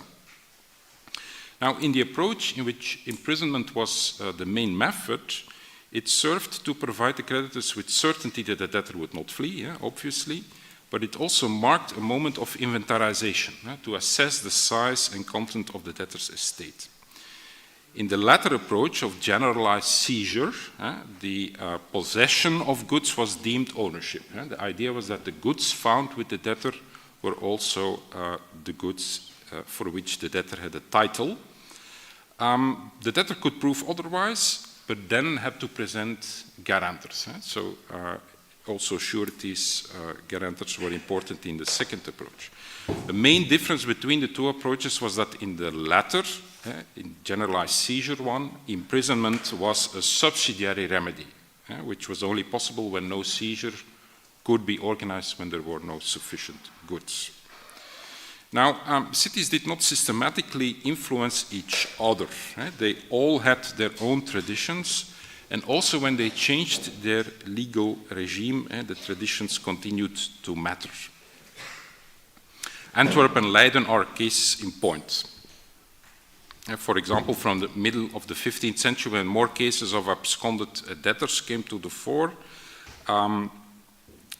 this was related to economic conditions. The later 1450s and definitely in the 1460s, inflation rose due to monetary policies. Leiden by that time had already opened up its seizure proceedings, and the clear connection between the economic changes mentioned and the new rules is not obvious. Leiden grew more important until 1520.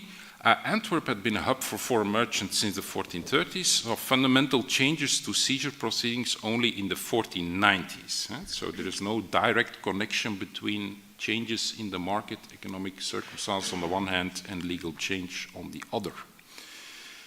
At first, seizure in Antwerp was allowed only in criminal cases. For example, cases of privateering, if the goods that had been stolen were identified, it was possible to lay seizure on them, seizure by on goods taken by enemies, for example, as well. And the circumstances of civil war at the end of the 15th century provided opportunity. The competences of one officer, the Amman, and his agency were important as well. And slowly see that at the end of the 15th, early 16th century, the older protection of the fairs, called freedom of the fairs, which prohibited seizure of goods and arrest of persons during the span of the fairs, was hollowed out. The right of reprisal was sort of reviving, in a sense. By approximately 1520, it was largely abolished. And therefore, also during the fairs, the Whitsun and the Bamis fairs in Antwerp, it became possible to lock merchandise of merchants who had come to the fairs, with few exceptions being made even for citizens or residents of the city. Now, academic views were only partially responsible for the changes mentioned above. The ideas of general collateral, common pledge it's also called, meaning that creditors are entitled to proceeds from a public sale of all the debtors' assets, was derived from Roman law. However, the Roman proceeding of missio in bona, which was at the basis of general collateral, also involved collectiveness in summons. So the idea was that all creditors were invited to present their claims, and collectiveness in assets. The entire estate of the debtor was impounded and sold publicly. Now, collectivity in summons arrived late. In Antwerp only in 1516, so you had a period in which there were generalized seizure, where the collective estate of the debtor was addressed, but not all creditors were invited. That came later. In Bruges, even more telling in this regard, collective proceedings were not standardized, remained exceptional, remained a political decision taken by the city council, were decided by the city's administrators only in exceptional cases, such as the collapse of money changers' offices. Now, from the early 16th century, we begin to observe a discernible shift. We see that princely legislation started to play a more prominent role in regulating debt and insolvency, leading to a degree of harmonization across the Low Countries. And some of the older, more localized legal idiosyncrasies were eroded, paving the way for a more unified legal system across the Low Countries. You have the princely courts issuing letters, and letters that were granted on the applications made by unfortunate debtors having financial difficulties. For example, so-called cessie van goede, cessio bonorum, a proceeding organized following imprisonment for debt, in which the debtor was liberated from prison in exchange for the abandonment, the transfer of the estate to the creditors. This was a collective proceeding, also in the sense of the summons, so all creditors were summoned to present their debts. And also, slowly in Bruges and Mechelen, this came to apply in the case of cessie from 1536 onwards, following princely legislation. In Brabant, it was already earlier in the first years of the 16th century. Now, in both Brabant and Flanders, the practice of obtaining princely letters of cession and also lettre de répit grew popular in the early 16th century. A lettre de répit granted the debtor a period of protection against creditors' actions and the right to pay debts sometime later. Now, Antwerp was different from Bruges. Antwerp received applications from the Council of Brabant and secured control over the process. City's administrators decided on the implementation of requests for cessie, even though the Princely Council of Brabant had jurisdiction. In Bruges, the reaction of the city government against the new trends was reluctant. It was decided that lettre de répit did not have an impact on the municipal proceedings of debt enforcement, Moreover, in Bruges, cessi van goede quaestio bonorum was initially not accepted. A debtor could be released from prison only if sufficient guarantors were presented to the creditors. It was not allowed for the imprisoned debtor to seek liberation by way of a letter for quaestio bonorum. So the creditors had the right to keep a debtor incarcerated if that was not the case, if no sufficient guarantors were presented to the creditors. Coherence and continuity within existing systems could prevent change, even if the latter was happening in other cities, and Bruges is a case in point here.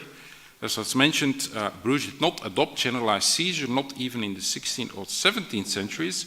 Rather, the city government perpetuated the approaches that had existed since the 14th century, meaning imprisonment remained a default debt enforcement proceeding. Seizure of assets was combined with the imprisonment for debt, but only when the imprisoned debtor did not provide guarantors for the debt. This was the exact opposite of the Antwerp approach, which embraced generalized seizure and the rule of Roman law, requiring enforcement of goods before person. Bruges proceedings of debt enforcement were not mandatorily collective. In practice, it was possible that several creditors teamed up to imprison a shared debtor, but this was not the legal rule. And it's striking, therefore, that Bruges did not adjust its rules in the competitive struggles with Antwerp in the period 1490 until 1510 approximately, which was when the rules of debt enforcement between the two cities were very different, and when in Antwerp they were changing. Furthermore, there was no linear trend. There are examples of legal changes that were reversed. For example, in the later 16th century, the general application of seizure became somewhat more restricted. In Antwerp, the rule that arrest on goods was possible even against citizens continued to apply. However, in Leiden, city administrators strengthened the rights of citizens. In 1583, it was imposed that arrest, bezetting it's also called, seizure, could be led only with a deed of commission or an order for arrests against citizens, even when they were absconding, when they were fleeing the jurisdiction. Preliminary authorization was required. That was stricter than what had been the rule before. So these examples, they illustrate the diversity of legal practices existing in the Low Countries during this period. While there were some commonalities, each city had its own distinct approach to debt enforcement and insolvency, reflecting its unique history, economy, and also social structure. It's important to emphasize that the evolution of insolvency law was not linear or uniform. Moreover, the pace of change varied significantly from city to city. From the early 16th century onward, we see, however, a trend towards greater centralization and harmonization of rules. Princely legislation, the princely courts began to play a more prominent role in matters of debt and insolvency, leading to gradual erosion of some of the older, more localized legal idiosyncrasies, paving the way for a more unified legal system. However, this process of harmonization was not complete. So local customs and traditions continued to exert a strong influence, even as princely legislation sought to establish more uniform rules. And one example prominent in the paper in my presentation, and the fact that, or more in the paper than in the presentation at least, the fact that seizure was initially only possible for known ratified debts, which still features in the 1617 compilation of city customs of Bruges. So Bruges never knew a general collective insolvency proceeding with public summons, besides the one for cessi, but that was imposed with a princely statute. Legal landscape of the Low Countries remained a complex and dynamic one, reflecting the interplay of local, regional, and external influence. Thank you.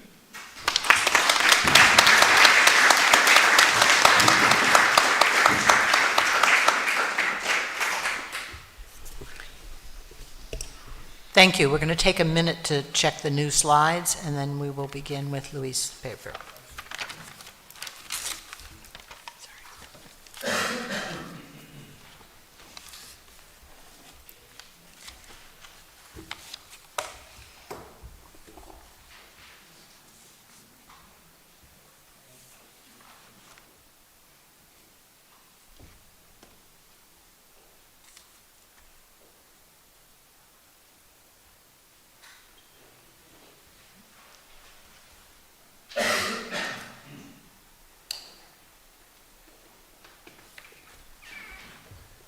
Okay.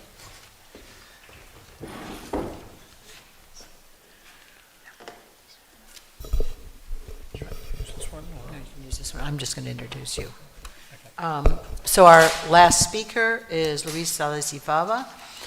The courts of the local bailiffs in medieval Mallorca shared jurisdictional mechanisms to prevent non-payment in insolvency 14th to 15th century. Thank you, Marianne.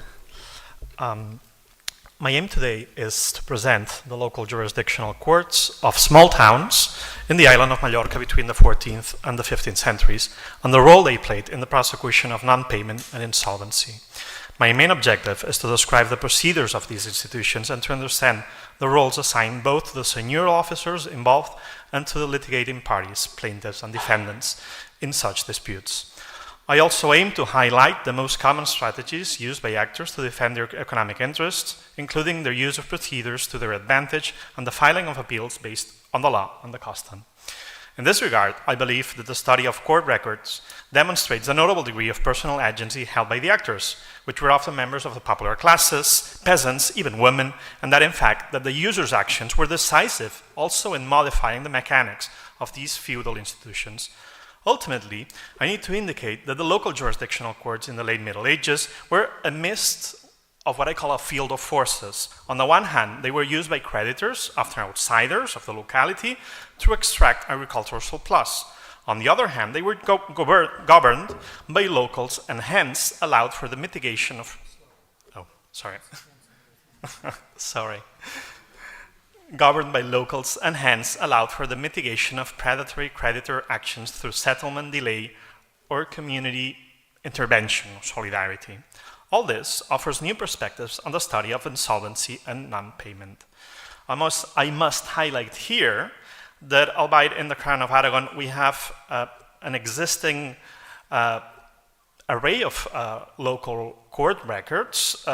Their study is just starting in these past years. We're really in the first stages of the study of this documentary evidence. For my written paper, and for my presentation actually, I will use a dozen books from the local jurisdictional court of a small town, rural town, in the central Mallorca called Montuïri, which was in the royal domain. These records are unpublished and date from the period 1388-1432. Montuïri has a notable collection of jurisdictional documentation divided into series that group the various mechanisms activated in the exercise of civil and criminal justice. Only in a few cases, actually a couple, has this corpus even been analyzed by linguists due to the expressiveness of the vernacular Catalan used by the parties. Our decision to work with this jurisdictional documentation stems not only from its serial nature, fine preservation, and accessibility, but also from our knowledge that these institutions in the civil sphere particularly handle cases related to the so-called ius obligationum. The ius obligationum governed economic commitments between institutions or individuals. As an example, between February and October 1432, the series of books called Comuns, most common ones of the Court of Montuïri, transcribe a total of 183 civil justice procedures, the majority of which, 72%, directly relate to insolvency, non-payment, or delayed payments. Such ubiquity of economic issues is also frequent in other contemporary courts across the peninsular territories of the Crown of Aragon. As I will discuss, these suits were linked to various financial products acquired by community members, as well as to other economic exchanges that were not strictly related to credit, such as emphyteutic rents, local taxation, but also dowries. The structure of the paper is as follows. I will first present the institutional framework for the local jurisdictional courts on the island. I will then outline the basic internal structure of these courts and the procedural the itinerary foreseen for cases for insolvency and non-payment. Drawing on data extracted from various court records, I will provide a typology of the forms of non-payment. And finally, based on this same material, I will examine the actions of the actors within the jurisdictional court, focusing on two key elements, or at least mentioning them, which are pledging on one side and the strategies of delay and legal argumentation on the other. On the institutional framework, as you well might know, the Christian conquest of Mallorca in 1231, the Catalan lords divided the island among themselves, effectively fragmenting it into a patchwork of jurisdictions. However, these same lords recognized the jurisdiction of the royal beaker, the so-called baguet, which was an officer of Catalan origin, in criminal matters.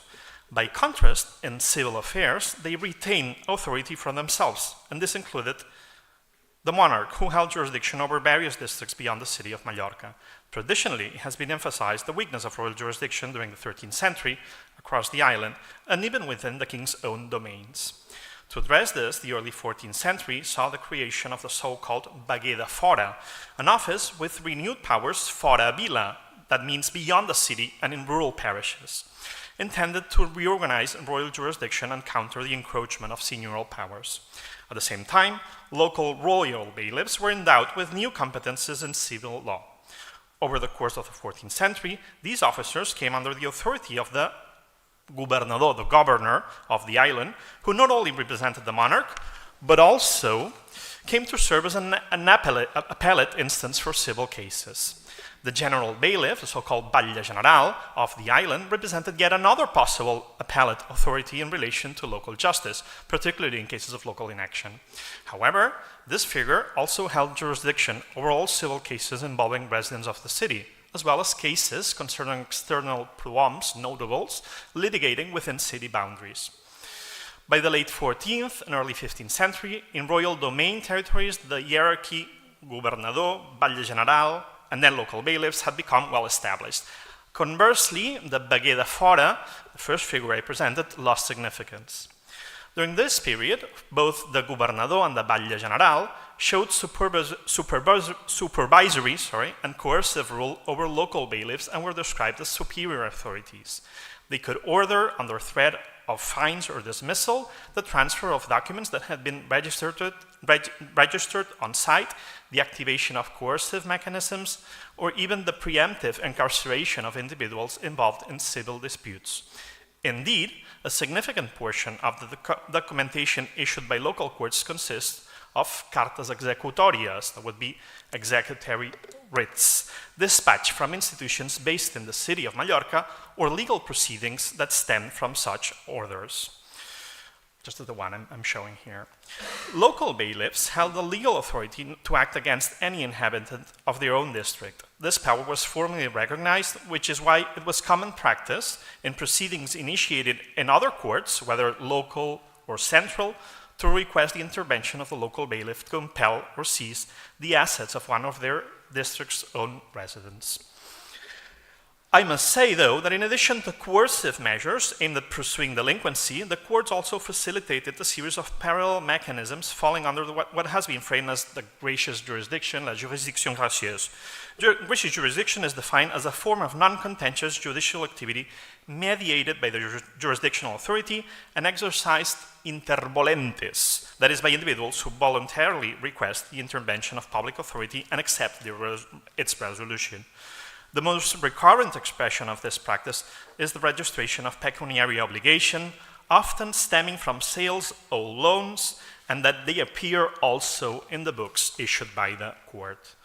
Just one illustrative example is the obligation entered by Jordi Portell of Montuïri on February 2, 1432, in favor of a certain Mateu Riera from the parish of Castellig. In this particular act, Portell committed himself to deliver within a specific due date 80 solidos for the purchase of a black donkey. The obligor accepted a fixed schedule of payment and agreed to set off to a set of guarantees and personal waivers. These acts were subject to the enforceability of the court, meaning that in the event of litigation, the business would not require supporting evidence to be deemed valid. My interest here today is not on the exercise of gracious jurisdiction by local courts. Nonetheless, the sheer volume of obligations recorded strongly suggests that these courts were not conceived merely as contentious arenas, but also functioned as institutions for formalizing and certifying mutual agreements between parties. As said, local courts were presided over by the bailiff, who was responsible for the overall functioning of the institution. Bailiffs were recruited from among the local elite, although they lacked any formal legal training. Their jurisdictional competences were diverse. I cannot go into them, though. Although there is no evidence that they issued formal rulings labeled as sentences, they frequently heard the parties and issued provisions or interlocutory decisions. By contrast, the strict judicial authority, the power to impose a permanent closure on a case through a sentence, seems to have been reserved for the legal advisors, that is, the trained judges, of the higher bodies, such as the Batlle General or the Governador mentioned before. The bailiffs oversaw a small team of officers composed of a steward, who was responsible for policing and serving notifications, the currador, in charge of organizing public auctions mandated by the court, and finally the public scribe. In cases of non-payment, this team of officers followed a procedural itinerary that is currently known only through the documented practices preserved in court registers, and not as much through legislation or customs, or not wholly at least. Any lawsuit began with the filing of a complaint which was formally notified to the debtor. The latter was granted a specific deadline, varying depending on its social status in which to respond. To compel payment or negotiation, the bailiff could make use of a range of coercive measures, particularly the issuing of orders under penalty and preventive seizures. These preventive measures were used either as a prelude to direct confiscation or auction, depending on the need, or as a leverage to induce a new payment agreement. They targeted movable goods or crops, which would neither be removed from the location nor alienated. But the court often permitted the parties to reach amicable settlements. These could involve renegotiating the amount owed, adjusting the repayment schedule, or commuting the debt into services rendered or the temporary transfer of real estate. This has widely been assessed in other geographical and chronological contexts. I'm thinking here, for instance, about early modern England studied by Craig Muldrow. Proceedings did not necessarily unfold entirely within a single court. Cases could be initiated before the Batlle General or in a local court, and subsequently the bailiff of the relevant locality might be instructed to continue the proceedings. This dynamic is documented both within the royal jurisdiction, but also between courts of different authorities. Such evidence suggests the existence at a time of a broadly uniform judicial practice, one that enabled these institutions not only to share information, but also to act seamlessly within the same case. This, I think, reflects a form of integration of the island of Mallorca during the late Middle Ages, not necessarily political, but economic and commercial in nature. Business, negotiations, debts, and delinquency they generated when they arose frequently transcended jurisdictional boundaries. This did not, however, preclude local courts, which I remember were made up of members of the community itself, from acting with a degree of partiality or vested interest in favor of those who resided in their district. So, what do we know, strictly speaking, about non-payment in these courts? As previously indicated, cases of insolvency, non-payment, or late payment were overwhelmingly present in the daily operations of these local courts. Based on a sample of only 82 separate cases recorded in Montuidi between February and October 1432, several of which activated more than one proceeding during the period, we can present the following snapshot of these types of debts under litigation. Rents, census, were the most contended, accounting for 25 of the 82 cases, that's 38%. These debts were predominantly claimed by members of the privileged groups, merchants and institutions based in the city of Mallorca. It is worth noting that the term cens in this context is ambiguous.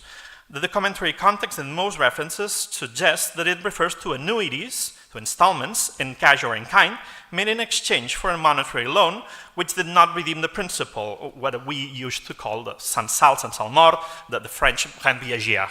However, in other instances, the term cens might refer to emphiteutic rents, payments in kind, for instance, wheat, for land tenancy, or even land-backed credits, what in Spanish are called censos consignativos. The second most frequent category consists of unpaid livestock purchases, 12 cases, 14%, conducted on credit, and these typically involved bovines and equines, the most expensive animals used for agricultural labor, and were usually transferred by peasants from nearby rural parishes.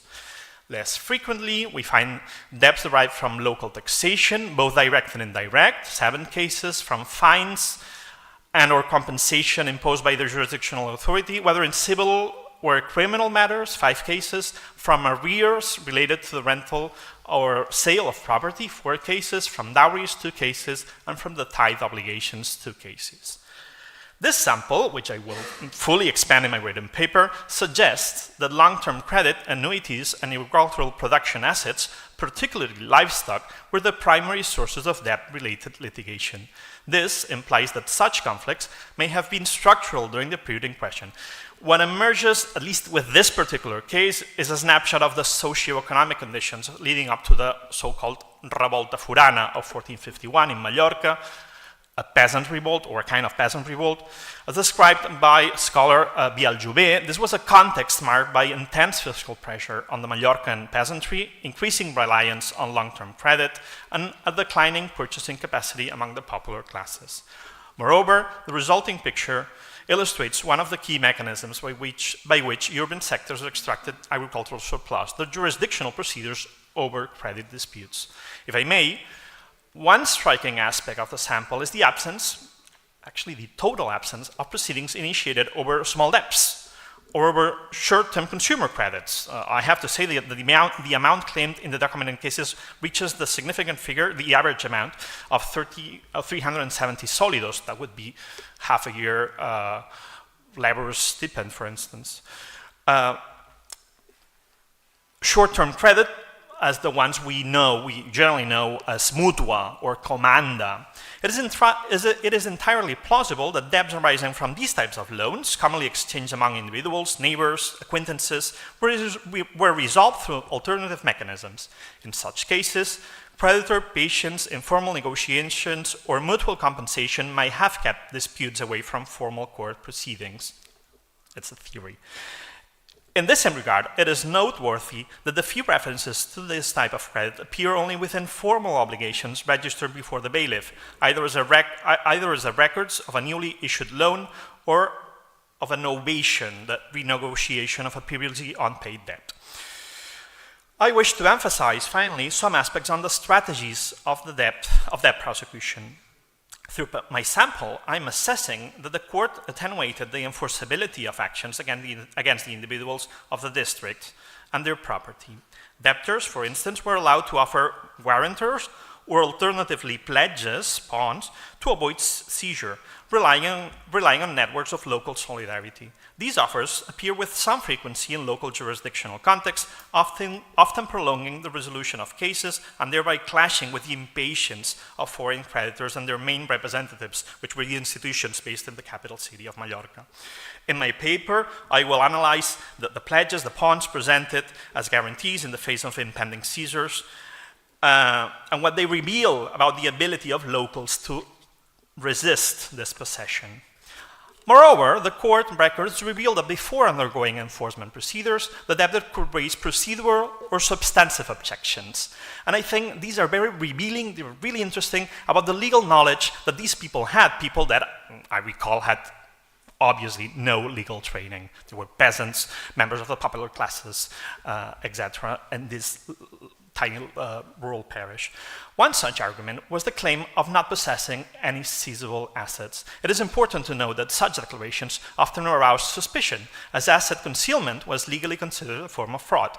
In relatively small communities where kingship and clientelistic ties prevailed, knowledge of one another's property holdings, both movable and immovable, was quite precise. As such, the authorities would urge locals to report any information they had regarding the debtor's assets. Another mechanism used to delay or halt execution proceedings was to invoke the precedence of other creditors. In 1432, the convent of Santa Margarida in the city of Mallorca attempted to seize the assets of the late Arnau Costa, who was a resident of Montuïri, in order to recover an unpaid censal, one of those long-term credits. However, the deputies of the town opposed the action, claiming that all of Costa's property was already under sequestration in relation to a debt he had left behind as a tax collector for a talla, which was a local wealth-based tax.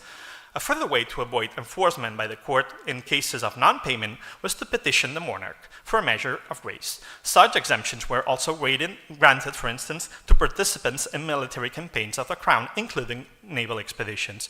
This was the case, for instance, of the empara, of the seizure, that Guillem Valls sought to halt by presenting the court of Montuïri with a certificate attesting that he had enlisted as a rower on the galley of a certain Antoni Castell, who was on the royal fleet. And these are just only 3 of the most frequent objections we can find in our sources. Finally, as a concluding section of this rather, I confess, descriptive presentation, documentary material produced by civil first-instance courts are valuable to understand indebtedness in pre-modern communities. These have just begun to be utilized in the Crown of Aragon. This that I've shown here is simply just another sample from a rural community in the island of Mallorca. At the same time, I think that in order to proceed, the institutional framework in which these courts function needs to be studied with greater attention, and this is what precisely I'm doing right now. In cases of default, these courts made use of both coercive measures, seizures, and at the same time allowed parties to reach amicable settlements. Most cases that reached these institutions by the early 15th century in central Mallorca were annuities and livestock costs, and this might provide also hints on the standards of living of peasantry. But these peasants were not passive subjects. The source suggests that they were able to halt, delay their suits by various means, which we will be describing in more detail in our written paper.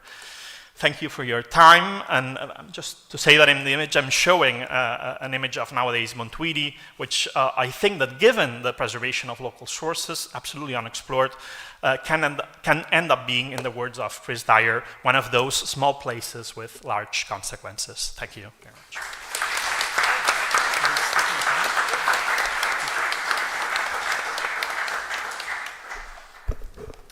Please, I invite you to come up and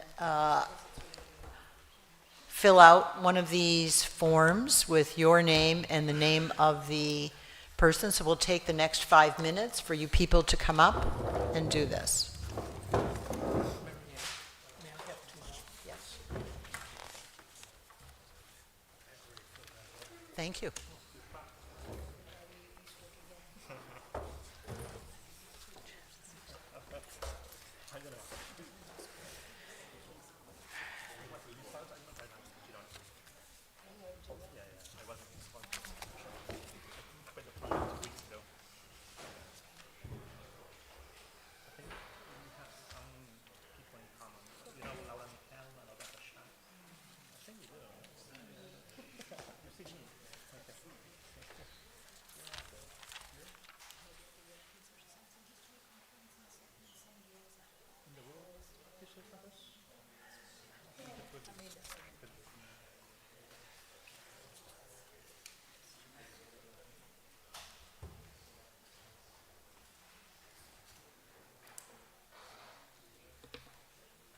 You want?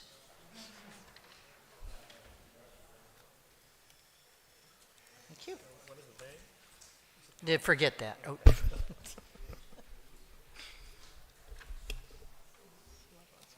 We used to save all these, and they would be reprinted. We just throw them out, so nobody knows.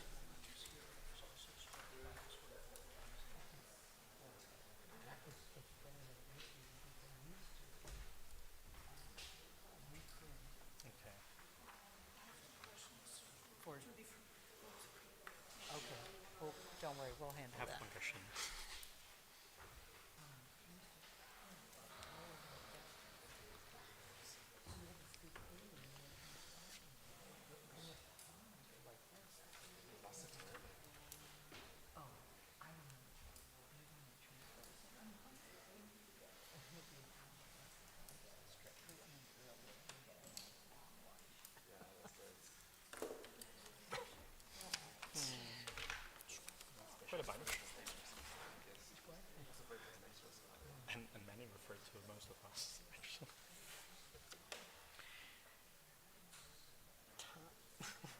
This is, Katja has questions for Multiple four questions, people. multiple questions.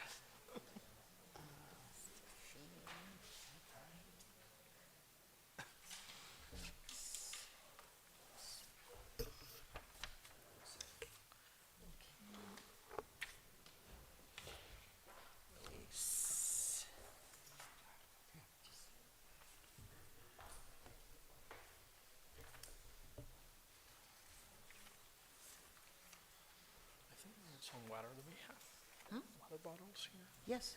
No. Oh, Can I use this one? yes. Well, just, there should be an extra cup down there by,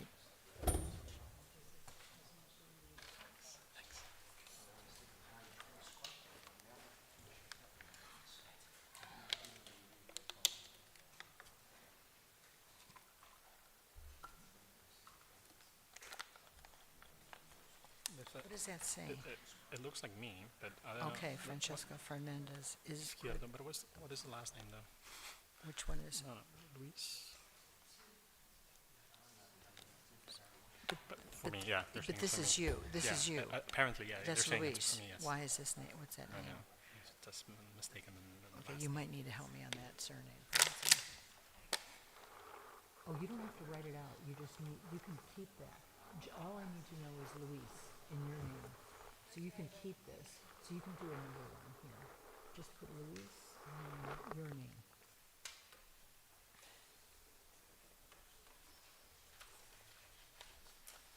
I have so many questions.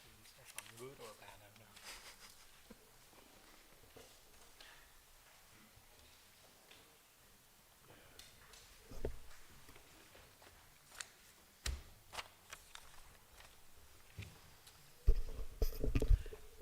Thank you. So the procedure will be, you will come up to the microphone, you will ask your question, I will call the next person, and then the respondent will have time to answer all of the questions. The first, so we have two questions that are for multiple people that include Safli. So I guess, Katja, you can start. So then,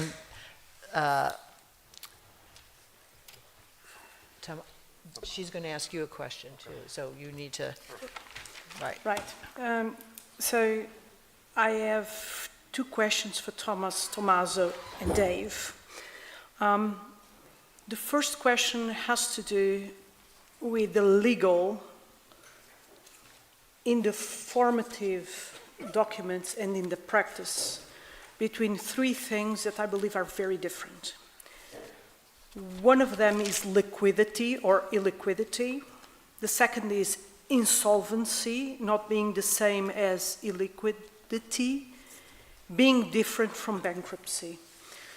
From your sources, how do these differences transpire, and is there a tendency over time that these three things become one and the same? And that relates to the second question for this group. If there is that tendency that these three, so illiquidity, insolvency, and bankruptcy tend to somehow merge towards the 17th, 18th century, does this hold any relationship regarding the jurisdiction that has the right to adjudicate these cases? So moving, say, from urban jurisdictions into more, between brackets, national, princely, kingly courts, does that matter into flattening out these definitions? Thank you. Okay, that's pretty complicated, so we are going to let the people, no, it's fine, it's good, but we're going to let the people answer now, because if they have to wait 20 minutes to answer that. So, Tom, you go, the three people she addressed. Why is it you always ask the hardest questions? They pay me for it. These are, in fact, three different things. They are not separated formally in the law or institutionally. In practice, they become a matter of information and stages in procedure. And they do not. Microphone. yeah, Yeah, yeah, turn the micro- microphone. Better? Okay, I'm sorry. Start over. Let me start over. They're very different. They are not distinguished formally in legal theory, although I would repeat what I was implying in my paper. That is to say, at least in Augsburg, the case, really the only case that I know, to be perfectly honest about it, that legal theory is underdeveloped in comparison, I would imagine, to many other places. They do not merge over time in practice, nor does any change over time alter the jurisdiction. In particular, what happens to keep them separate is more a matter of information in a particular case, and then the parties who are involved in a particular instance. So that in many cases, illiquidity is something that won't even show up in the court. It'll simply be handled informally between the debtor and a creditor or creditors, and you'll have to find some non-legal source that would give you a sense of what was going on. Insolvency and bankruptcy are more formal matters, and at least in Augsburg, the practical distinction is that a debtor will declare insolvency and essentially initiate the procedures and then work to resolve with his or compose with his or her creditors. Bankruptcy, on the other hand, is a far more punitive procedure and is usually initiated by the creditors themselves. In other words, this person has defaulted, this person is not making any effort or credible effort to repay, and therefore the city is now going to become involved with its punitive sanctions of one sort or another, whether it's imprisonment, torture can be applied in many instances. That doesn't change even into the 18th century. And in terms of the jurisdiction that's involved, the Augsburg Civil Court remains the court of first instance in all of these. But in fact, from the 15th century forward, you're going to find dissatisfied creditors, regardless of any formal resolution at the city level, basically appealing to the Reichskammergericht, essentially to the Imperial Supreme Court, and pursuing their matter sometimes for decades, pursuing not the bankrupt, him or herself, but himself, but the estate, members of the family, anybody from whom they think that they can. But this is, again, this is individual. It's not formal in that sense that there's a kind of an automatic shifting of jurisdiction over time. So, long story short, no and no is the...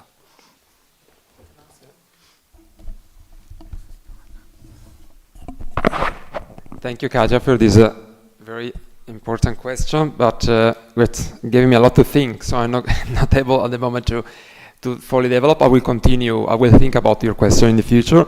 What I can say now is that yes, as Professor Safli said, liquidity, insolvency, and bankruptcy were not separate in jurisprudence, and but merge in legal practice. And so it's only there a distinction among them. What I can say from my own research and other studies, that they start to become differentiated in the later period, like in the 19th century. Especially with the codification of Islamic law, which is new, which is a 19th century phenomenon. So in my cases, there is not really, in legal practice, there is not much differentiation about all these different terms and these different issues. And so they were in legal practice, basically they merged, as I said. And what I also can say is that you have much more. What I noticed over time, much more influence of towards the process of the state is involved in private bankruptcy, and so there is a growing interest of the core and the central governments in the economic matters and in matters of bankruptcy. So there is, while like in the 16th century, bankruptcy a lot of individuals developed. They're mostly a local phenomenon. They became in the same 18th century much more preoccupation of states. I hope to have answered your question. It gave me a lot of room to think, and I'm glad that I will yeah, I will continue doing that when I will review for this paper for this conference. Thank you.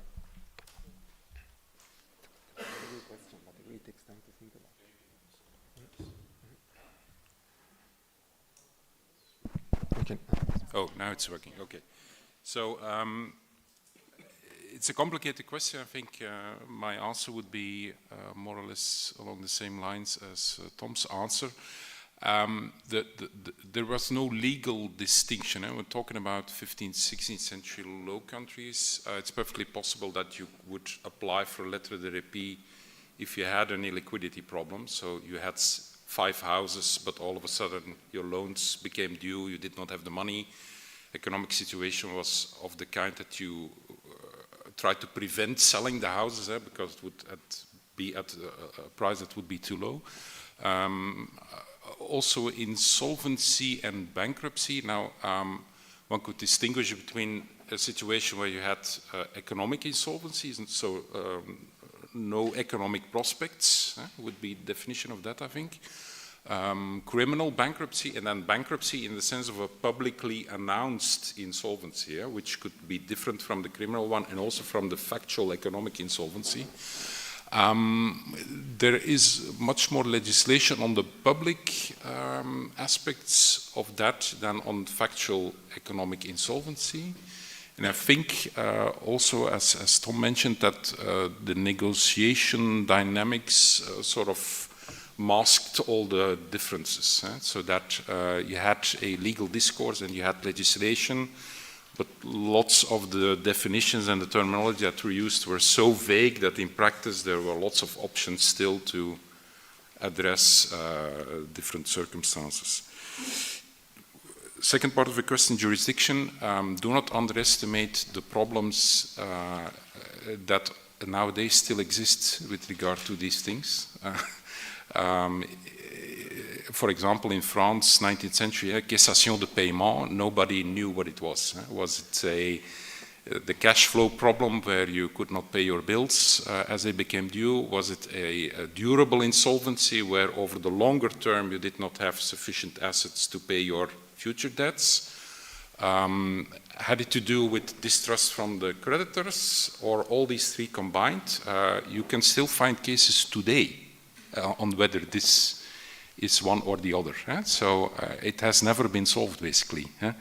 Of course, in terms of jurisdiction, much more centralization over time, but one can still find in the 19th, 20th century instances of local committees, bodies taking decisions on insolvency. Think of the exchanges, for example. You have exchange committees taking decisions on whether certain exchange agents, brokers are insolvent or not, and what the consequences can be, which is more or less outside of the official central legal framework. So the sort of harmonization, unification is not corresponding to the facts, I would say, to a large extent. So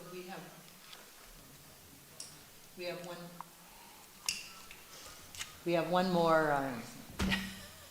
more general question directed to all the speakers, and that's Jaco. Are you? Actually, 5 separate questions.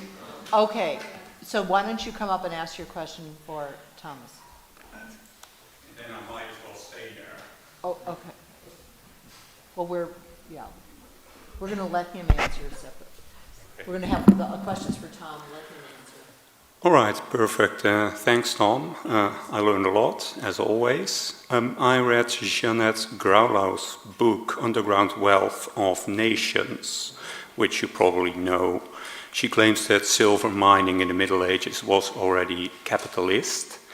And when I listened to Maria Fusaro yesterday, she cited you, that bankruptcy is the essence of capitalism. I thought that's insightful and likely true.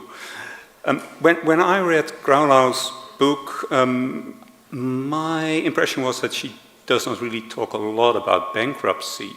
So would that then be a sign for you that, in fact, medieval silver mining was not capitalist?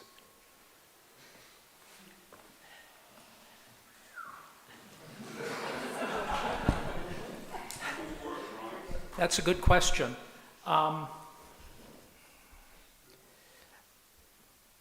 wishing to dodge it, I would begin with an apology that says much of that question turns on exactly how you're going to define capitalism. And I mean that seriously now. If capitalism begins with the notion that it involves the disposal, the free disposal of private wealth, then the answer becomes altogether more complicated in the medieval and early modern period. That said, and leaving silver mining aside for a moment, mercury mining, and especially in this case, would probably fall as a kind of a hybrid between what we've in the 20th century come to recognize, late 20th century come to recognize as state capitalism. That is to say, involving the disposition of state wealth for purposes of the state's prosperity and power, as well as, you know, a considerable amount of private capitalism. Leaving all of that aside, and I mean, we can argue about those kinds of things endlessly, it seems to me. If one breaks down, and again, I'll simply use the mercury mine that I know best in this instance, but if one simply takes the mercury mine at Idria, and I think by parallel also the mine at Almaden, that what you're going to see very, very quickly is, in fact, both being disposed of, but private capital very deeply involved in this business. In fact, to the point where, from the state's perspective, it becomes impossible to operate or maintain these mines without them.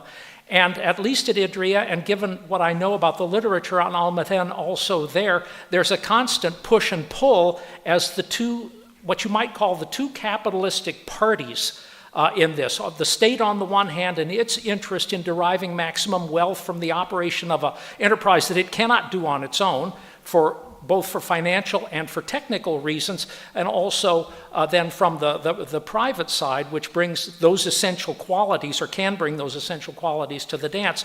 There's a constant tension between the two of exactly how such proceeds as come out of this trade are going to be distributed and divided. And ultimately, in Idria, also at Almaden, it works out to the disadvantage of private capital, because ultimately they're going to be pushed, especially at Idria, they're pushed to the side, and eventually, by the end of the 17th century, they're essentially excluded from the operation for a period of time. So I would probably say, I would probably hold to what I wrote, especially because now it's in print and I can't really run away from it anymore, that mining is a capitalistic operation, and bankruptcy is, in any number of ways, some of them tongue-in-cheek and others not, the very essence of capitalism, especially the kind of booty capitalism, you know, to paraphrase Bob Darnton, referring to the 18th century, the kind of booty capitalism that, as far as he's concerned, was prevalent in the pre-modern, and as far as most of us who don't just study the pre-modern are concerned, remains the essence of capitalism to this day. So yeah, I'd say it is. Thank you. We now have two more questions for Stephanie, and the first one is from Tom. Oh, can I just do it from here? Sure. Actually, I'll do it all at once, because this question is actually for all of you. And I got into the study of bankruptcy not only because I thought these are really cool cases, they're picturesque, you know, there's lots of dramatic moment, easy to tell the story, easy to write a narrative about the whole business, but also because I thought that in unpacking them, they tell us a lot about economic practice, and they can tell us also a great deal about economic development, change over time, whether it's positive or negative, that, you know, is largely beside the point. And so in listening to all of your papers, and I thank you all, and I learned a great deal, and they're wonderful papers, I thought, okay, so what does this tell us about economic development? So, Tommaso, when I was listening to you, I thought about Timur Kuran, who talks about, I mean, obvious in some respects, who talks about the lack of a corporate law in corporate structure, corporate law in Islamic law, and how that's an explanation for backwardness. You argue, on the other hand, the dynamism of Ottoman courts, which seems to argue in the opposite direction. And so I'm wondering how, if Timur was here, how would you respond to him in terms of the economic development of the Muslim world? Tanya, when I hear microcredit, it's in many ways it's the same thing. I think today in the 20th century, microcredit is small scale that is to say both in amount and in time period, that are given to businesses. In other words, this is investment capital, it's not consumption capital, and so it has an impact on the development of economies in a particular region. Your wonderful work on the Monte, my understanding of the Monte is that this is consumption credit that they're giving out here. And so my question is, correct me, please, because I'm not an expert on this, but also, if in fact that's so, and your interest in microcredit doesn't end with consumption and that sort of thing, then where else would you look for microcredit? Dave, again, it's in many ways the same thing. You talk about how the legal development, the legal culture of the Low Countries is non-linear, it's non-uniform, and all of that makes great sense to me.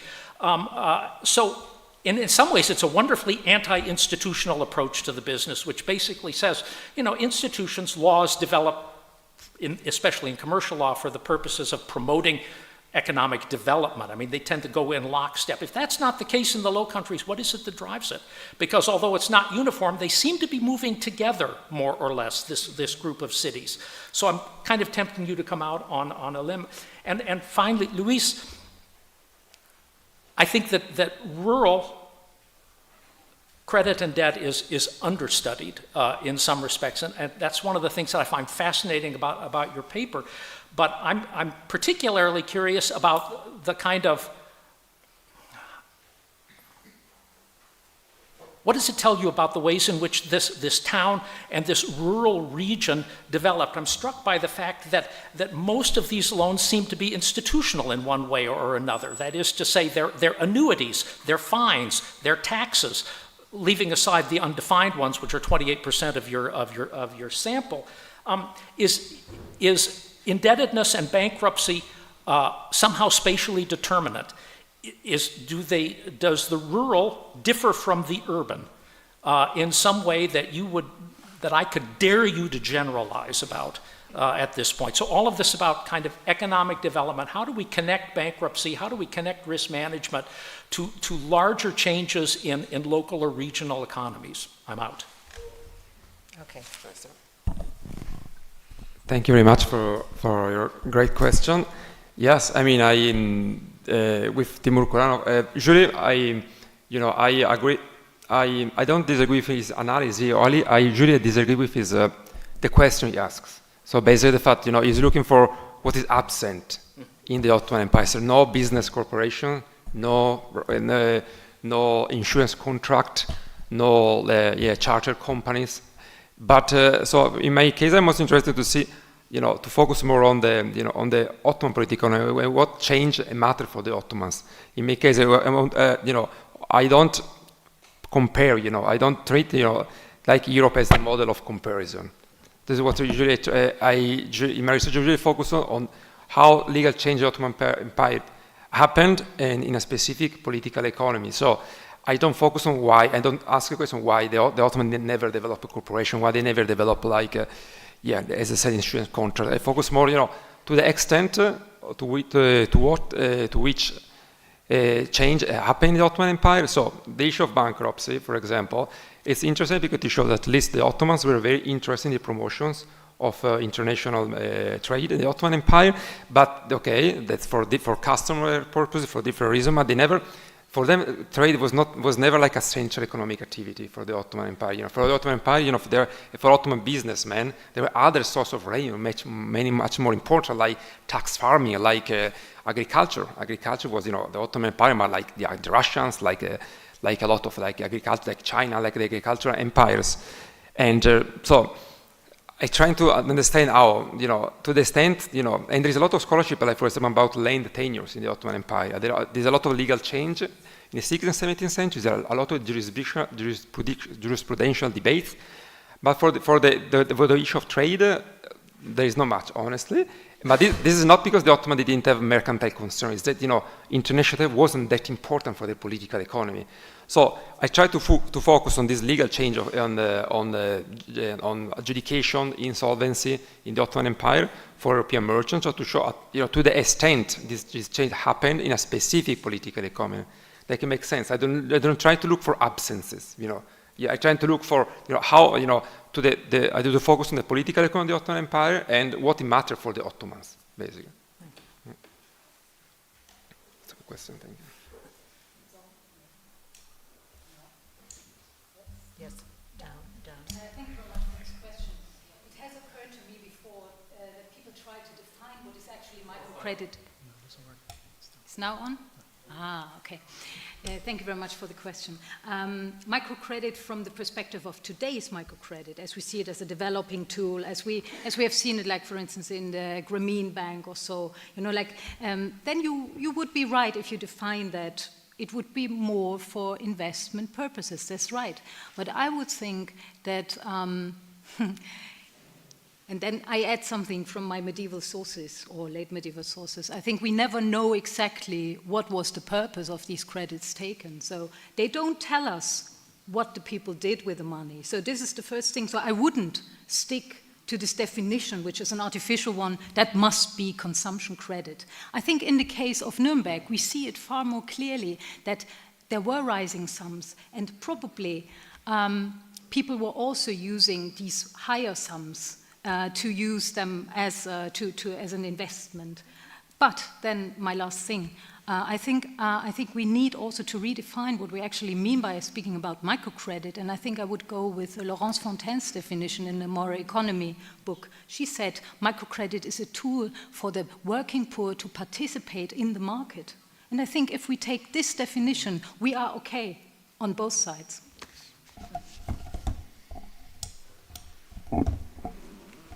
Yes, Tom, thanks for this great question. Of course, one of the big questions, I would say, the question on the interaction between law and economic development. There are lots of theories that sort of consider law as dependent from economic development. In my work, I've at once opted for the theory of co-evolution, the idea that law is indeed somewhat separate from the economy. I tend to consider development of law and economic developments as dynamic, in the sense that they interact with each other without determining each other in one or the other way.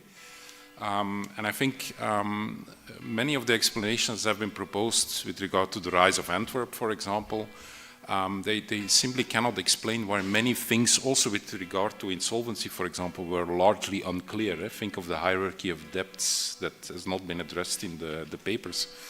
But which debt has priority over which other debt, the Antwerp administrators never came to a proper solution. There were lots of doubts over the course of the 16th century. So talking about law, we should step away, I think, from the Hayekian idea that law is sort of the basis of functioning of markets, that law has to accommodate economic developments, and that the growth only depends from certainty in legislation. I think early modern cases illustrate the exact opposite point. I also think that from the vantage point of legislators, there was no overarching theory, no overarching agenda with regard to these things. They simply addressed very specific problems that arose at specific moments, and that there was still a lot of agency for merchants to find solutions themselves. Thanks, Thomas, for your question.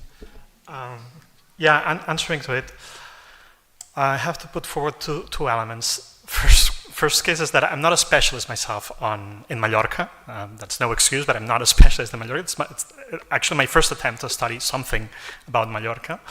And secondly, that I'm mostly interested, or I was mostly interested in the mechanics on how these courts function, because it's mostly understudied, and which was the relationship between these folks, these popular classes, and the mechanics of the court, and how they interrelated with the officers themselves.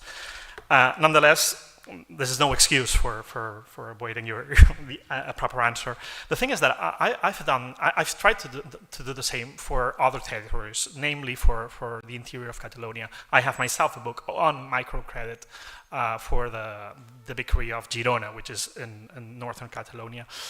And there I studied what can be labeled as microcredit, although I don't use this Baduri terminology, but it's actually credit mostly amongst peasantry. Credit for investment, for inversion, and to invest, but also credit for consumption.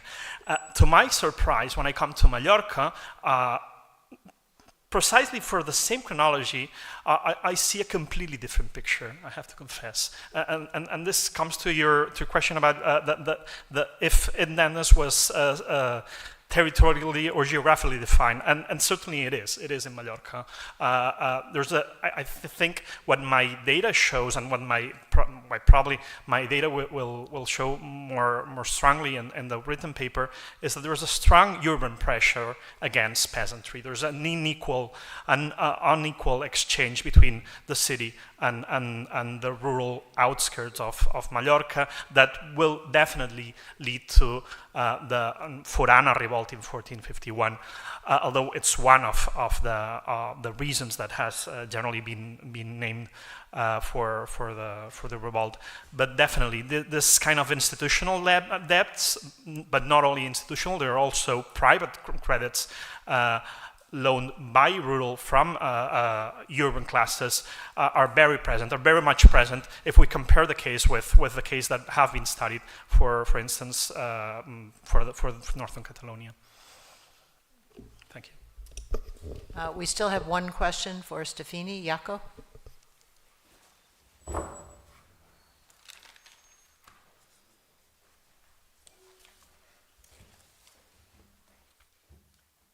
Okay. Yes, all right, thanks Tommaso for a very interesting paper, as always, I would say. One observation is that listening to you and this long divergence, I wondered what happened to Abraham Udovic's work, where he explains that many of these commercial instruments originate in Islam. But that's not my question. My question is, you talk a lot about hard power, sanctions imposed upon debtors. In economic modeling, sanctions is only one part of the story. Reputation is the other part. And I was just wondering whether you could tell us something about how they use reputational mechanisms to, well, solve the many issues that would occur in Istanbul when these various groups of merchants interact. Thank you, Jacob, for this great question. And yes, definitely. I mean, when we work on the European communities in the Ottoman Empire in the Middle East, usually we tend to focus on the national boundaries among them.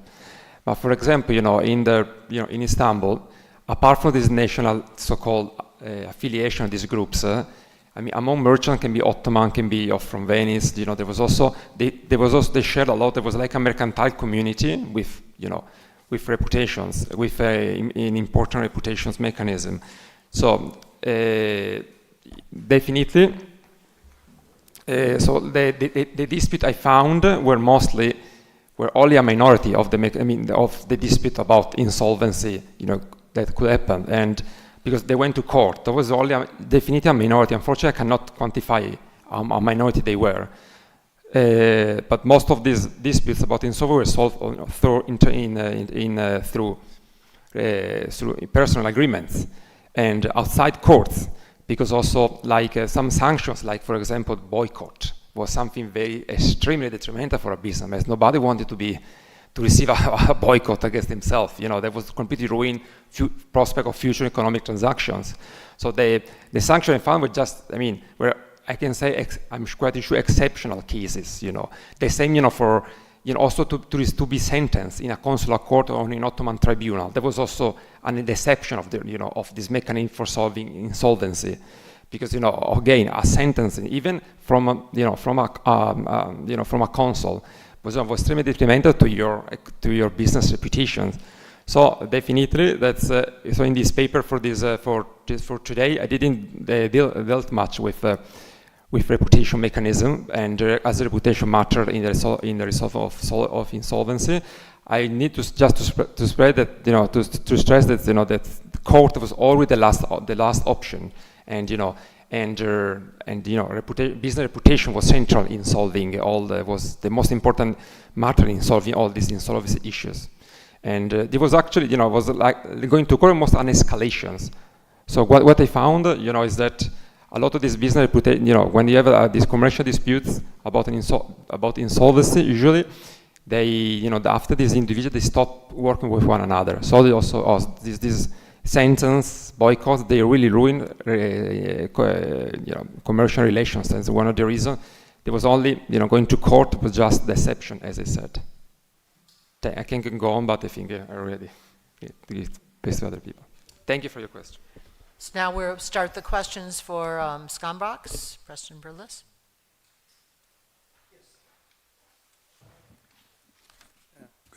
Good afternoon. We're just in the afternoon now.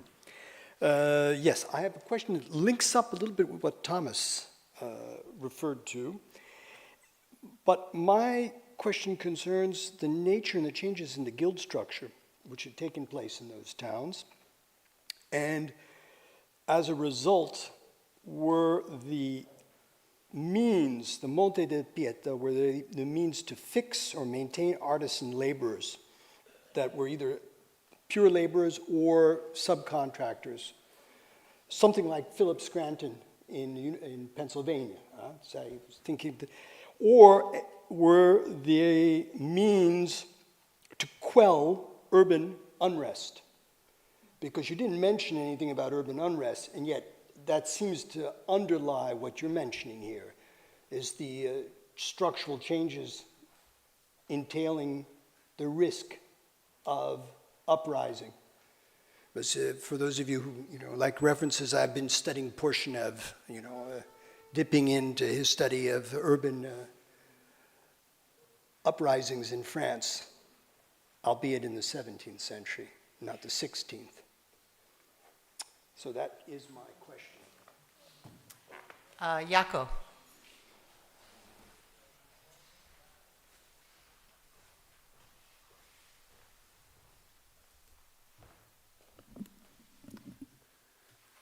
Thanks, Tanya. This is going to be interesting because I'm going to challenge you to consider a different point of view. You, and I think you follow most scholars on the Monte di Pieta, start from the assumption that these people were poor.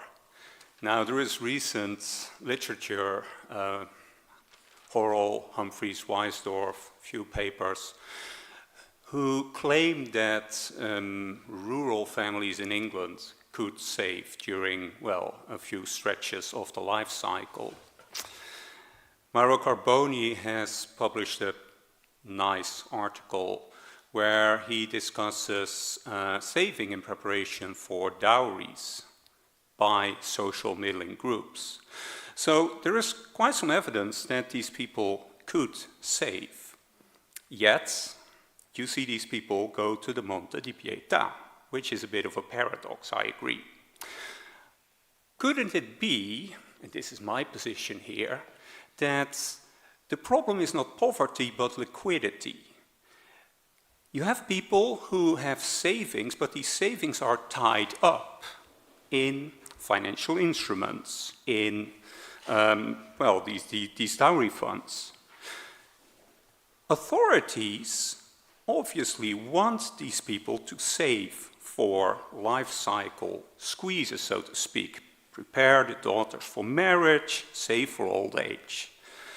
So I would suggest that you could also perceive the Monte di Pieta as a service provided by authorities that allows people to tie their savings up in preparation for later events, and then have an alternative mechanism to deal with these liquidity issues. If this particular institution, the Monte di Pieta, does not exist, these people could not have saved for later. Would you agree? You're not allowed to say no. Katja.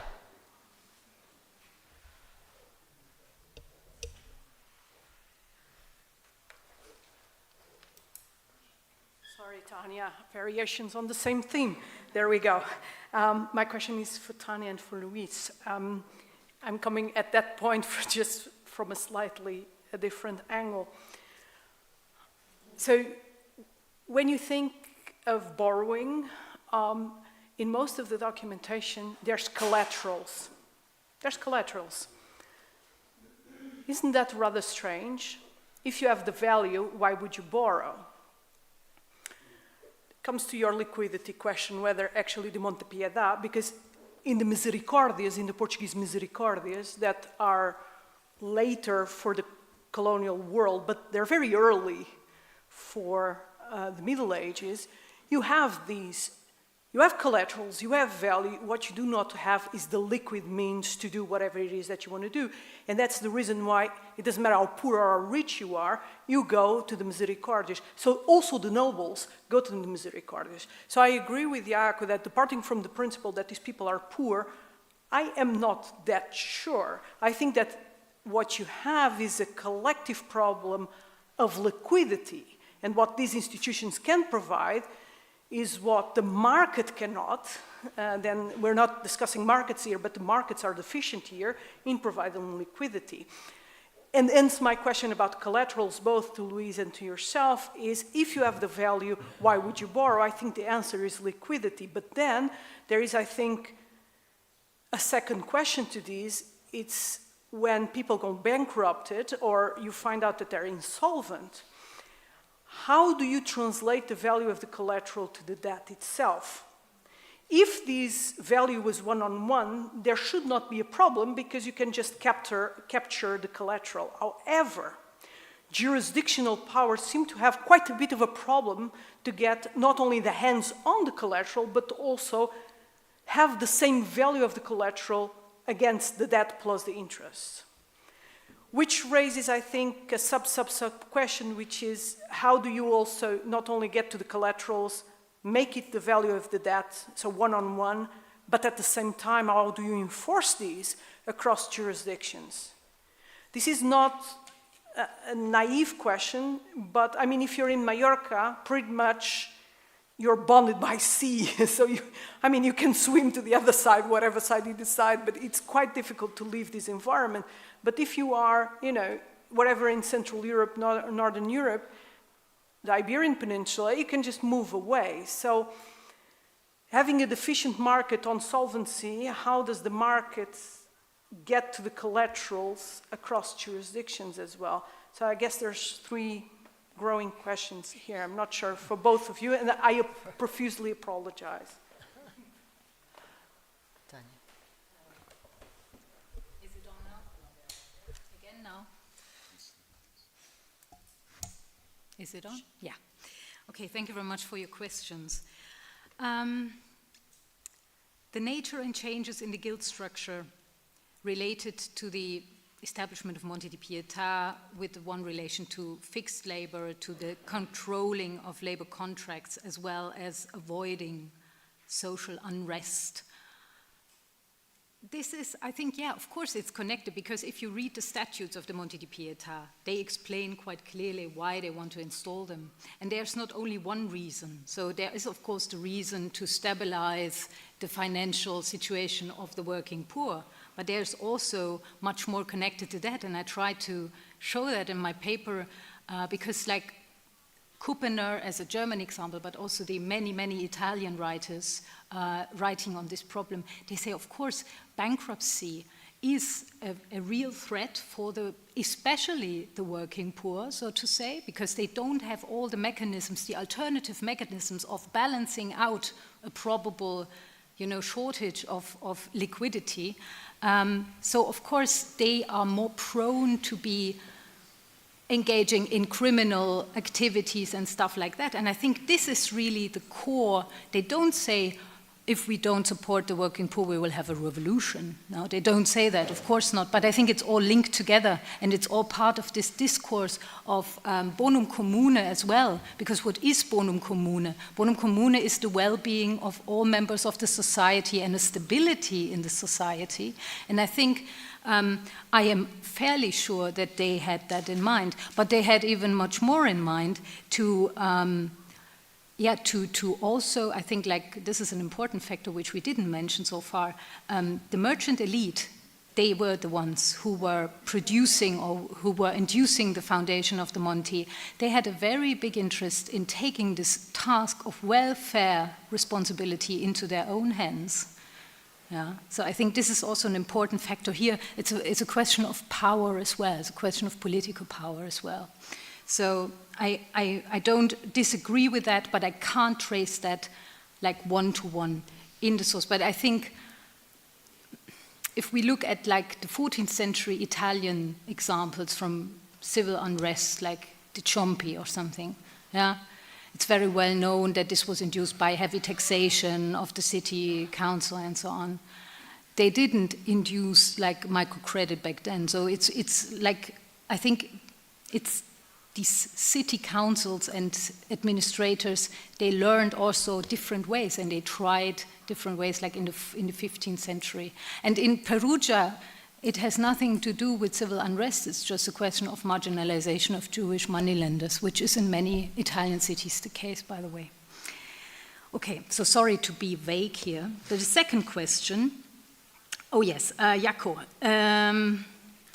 Were these people really poor? I think the majority was, because if I look how, over the long run, how much money they really took, and we also have their professions given, so I can assess that the majority of them, they were not, I mean, they were not poor in the sense of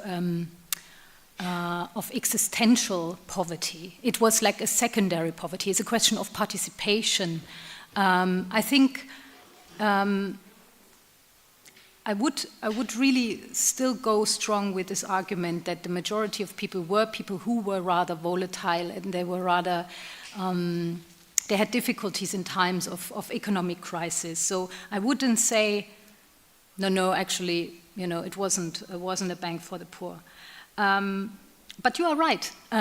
We know examples, of course, in Mauro and Muzzarelli and so on. They also published extensively on this, that more and more people use the Monte di Pietà as a kind of deposit for certain objects they had. You know, like if you have a winter coat, you don't need that in the summer. Why not giving it to the Monte and get out some cash? It's a problem of helping yourself with liquidity. And the third part, and I think this is the important part, yes, they had savings.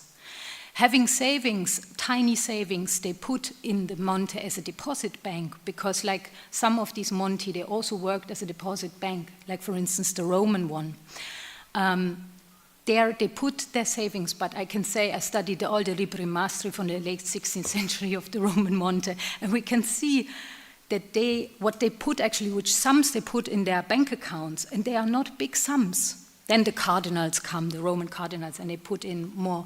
But yes, the Monti also provided the service as savings banks, and I think it is not a contradiction or a paradox to have some small savings in your bank, like Sparkasse, like the savings bank, you know, and nevertheless encounter in times of crisis shortage of liquidity. So I think I can't say no to your challenge, because you're pointing at important points that had to be added here, I think. Yeah. The third question, or three questions in number 3. I would say that the role of collaterals, I mean, the collaterals, they are being valued, but not with a market value. They are being valued at 2/3 or 3/4 lower. So they take these collaterals as a guarantee, because obviously there must be some kind of mistrust here. I don't know. So you could also just say, go to your neighbor and borrow small sums. That's not a problem. Interestingly, they take an interest rate and they take these collaterals and they evaluate these a bit lower, so that in the end, when they are auctioned, they can still get the full account of the debt sum and the interest back when it's auctioned out. I think that in general, I mean, there is always the problem of liquidity, of the lack of money in the medieval and also early modern society. So I wouldn't say, I don't know whether I didn't really understand whether you were arguing against that or pro. I think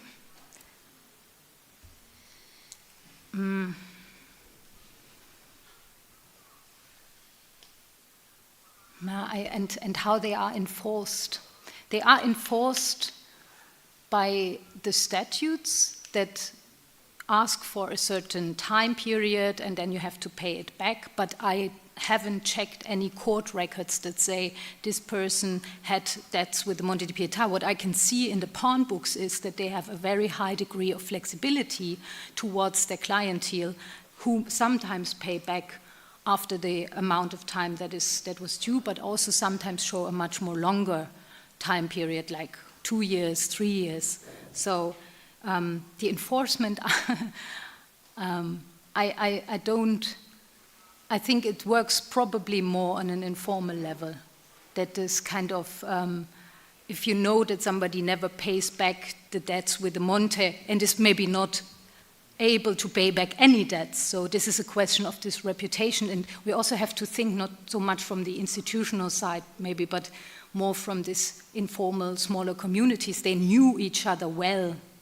And I think this might play a role regarding the possibility to enforce this.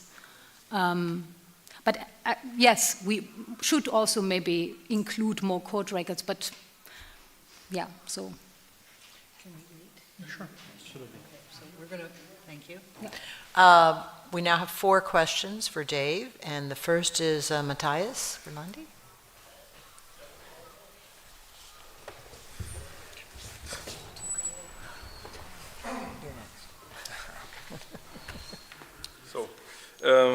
Good day. Many thanks for your very interesting paper. I totally agree with your assessment that the development of institutions and rules in trade was not linear, and I was wondering whether you also encountered some hints on what the role of the church was, because from my own research I know that clerical institutions did play a role, especially reading the book of the Dutch economist Post, who hinted at the 12th century and did show that the bishopric in Utrecht already engaged in long-distance trade and credit relations with Lodi and other places in Italy, then I wondered, is there any kind of transfer of rules from this older regime to this newer regime you are looking at in the 15th century? Is it that there was a more complex system perhaps in the 11th and 12th century, then a decay, if you could frame it like that, and then a re-emergence of a, again, more complex system with more rules in the 16th, 17th century? These are all these are the kinds of interesting questions your paper implied, at least for me, and I would like to hear your thoughts about that. Many thanks. Next question is... Thank you. Today this is a question. Thank you. It just doesn't work. Hello, hello. Ah, okay, now perfect. I have just a question about, so you mentioned a lot of these procedural innovation changes throughout the 16th and 17th century. I was wondering if about religious minorities. There was a special procedure for religious minorities in these bankruptcy procedures. So I'm referring mostly about legal evidence. What evidence could like a Jew or an Armenian for an Orthodox Greek bring to court, for example, in insolvency or bankruptcy disputes? Thank you.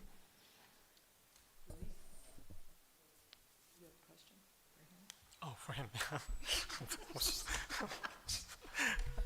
Out of this world. Okay, yeah, I was wondering if the different styles, the different mechanics of these cities were posed as an argument in between themselves for not to prosecute certain debtors. If the differences were used as an argument in the lawsuits, simply. Jaco.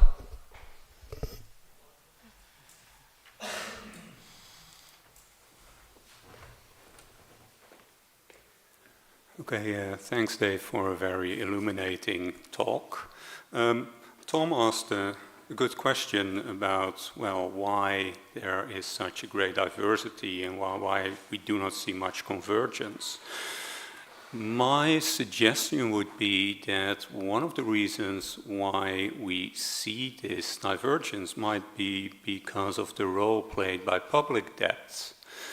Especially in the later 15th century, as you know, there were these enormous public debt crises with respect to at least certain cities in the Low Countries.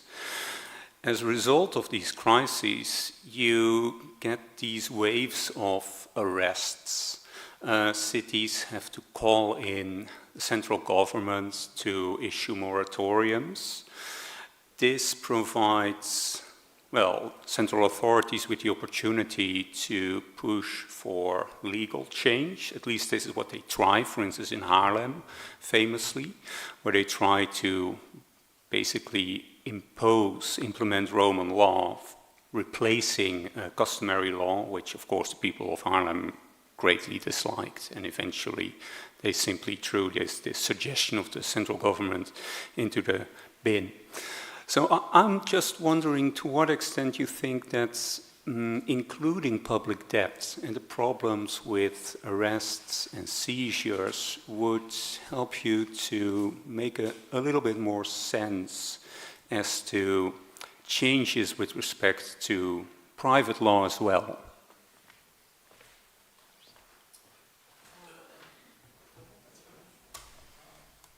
Okay. Yes. The first question with regard to the influence on the church.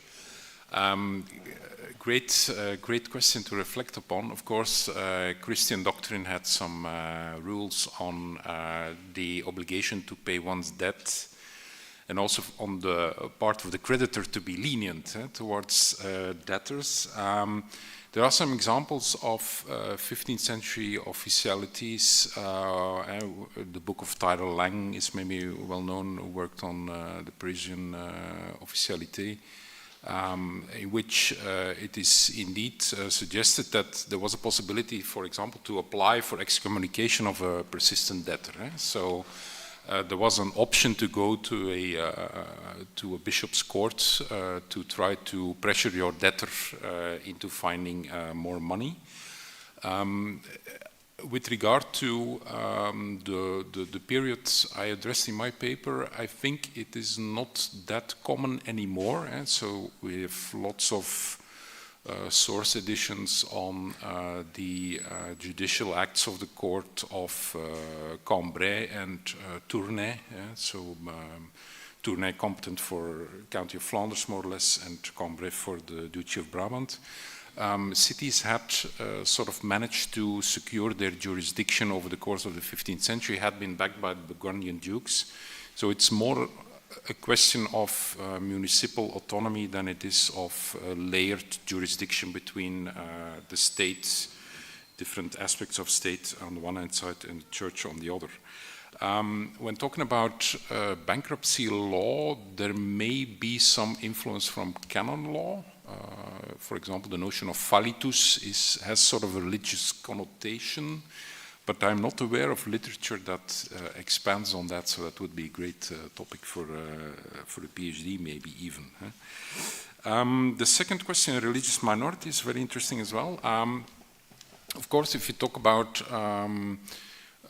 the Low Countries, the rules and proceedings that were set up by these cities, they did not take the nationality or religious identity of the debtors into account very much. But, of course, there were nationes mercatorum, so nations of merchants, which could have rules on insolvency themselves, and they could be different from the ones that applied in the city. So there was an aspect of expat communities, minorities, mostly traders, of course, that were subject to the rules of their own community, but from the angle of the municipal rules and the proceedings before the court, it was not often done, making distinction according to the nationality of debtors or even creditors. Third question on the intercity differences and whether they were used as an argument. Of course, it has also been raised in other questions, the problems that came with a very dispersed landscape of jurisdictions when it came to insolvency, and especially flight of debtors. Of course, it was quite easy to swap from one jurisdiction to the next, or to say, no, I don't have assets here, they are all in Bruges when you were in Antwerp. That was a problem, and one encounters letters from governments of cities dealing with that. There are even sometimes notifications of insolvent debtors saying, oh, watch out for this guy because he has a lot of debt here, so he may try to pile up some debt in your city as well. And even also with regard to the claims. So sometimes you encounter that, for example, Antwerp sends out a letter to Frankfurt saying, we have a big bankruptcy case here, please invite your citizens having debt here to come forward and to present the claims. So that was normal. It was not a very good argument in court to say, I'm accustomed to the Bruges rules, being in Antwerp, because they would not have liked that. So it was the law of the territory, the law of the city that applied, of course. There are some examples of Castilian merchants who have made that claim in the 1510s, but they were very early on blocked by the city rulers. So it was very early on accepted that in matters of insolvency, it was always the Antwerp law that applied. And therefore it was not a common argument to be made afterwards. It was even a bit suspicious and maybe not very advantageous to refer thereto. Why no convergence, and the link to public debt is very interesting. If you look at public debt, Holland, of course we know a lot about public debt in Holland, much less I would say for Brabant and Antwerp. Bruges, maybe even fewer literature there. I think there may be a connection.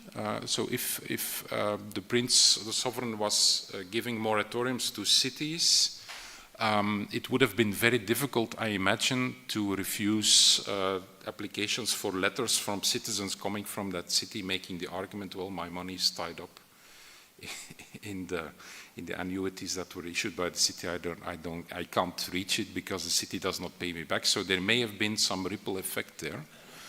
Would be interesting to find out. I don't think that for Brabant that's the case, though.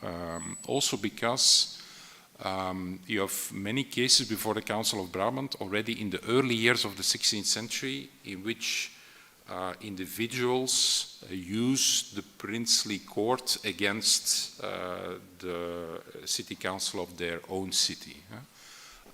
So then it's very clear that these princely courts were already quite strong, even before these moratoriums were granted, but there may be some link, maybe for Holland, for which we do not know a lot about this letter either, at one point. So I think that's something that could be found out. So very interesting question. Thank you. Thank you. So our last set of questions, we have the question from Katja for Luis and 3 other questions. The first will be Perlus, Professor Perlus.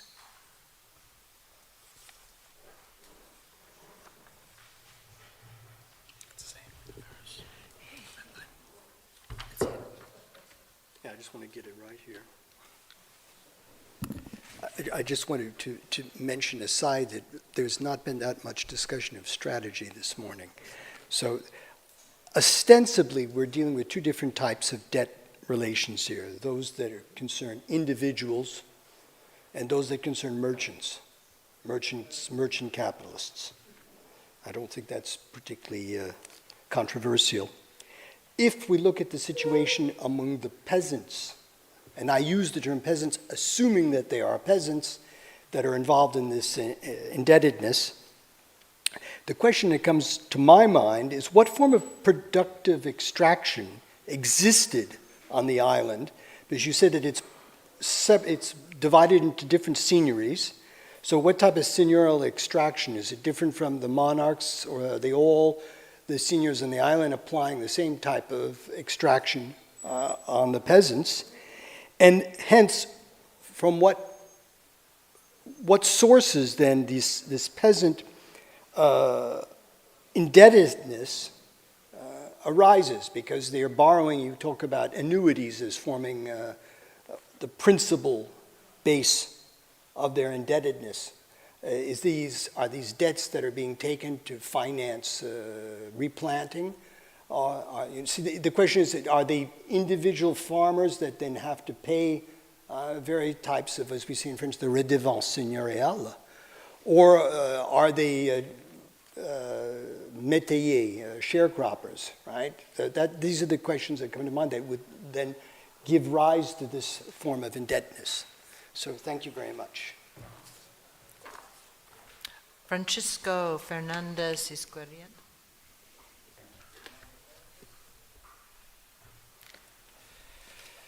Thank you for all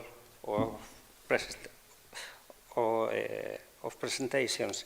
Montjuïc was a local court general, but I have the curiosity about how many cases in general were judged in the same period of that you have studied, to know how was the weight of these cases between the total of this court. And the second one is that I do not so much about the Aragonese or Catalan law about this question, but in Castile, the wife was the first debtor, and when bankruptcy was in course, was very usual that the husband disappeared and the wife rested with a big lot of the goods of this debtor. And I don't know if this is same in the Aragonese law. Thank you very much. And Juliette Francois.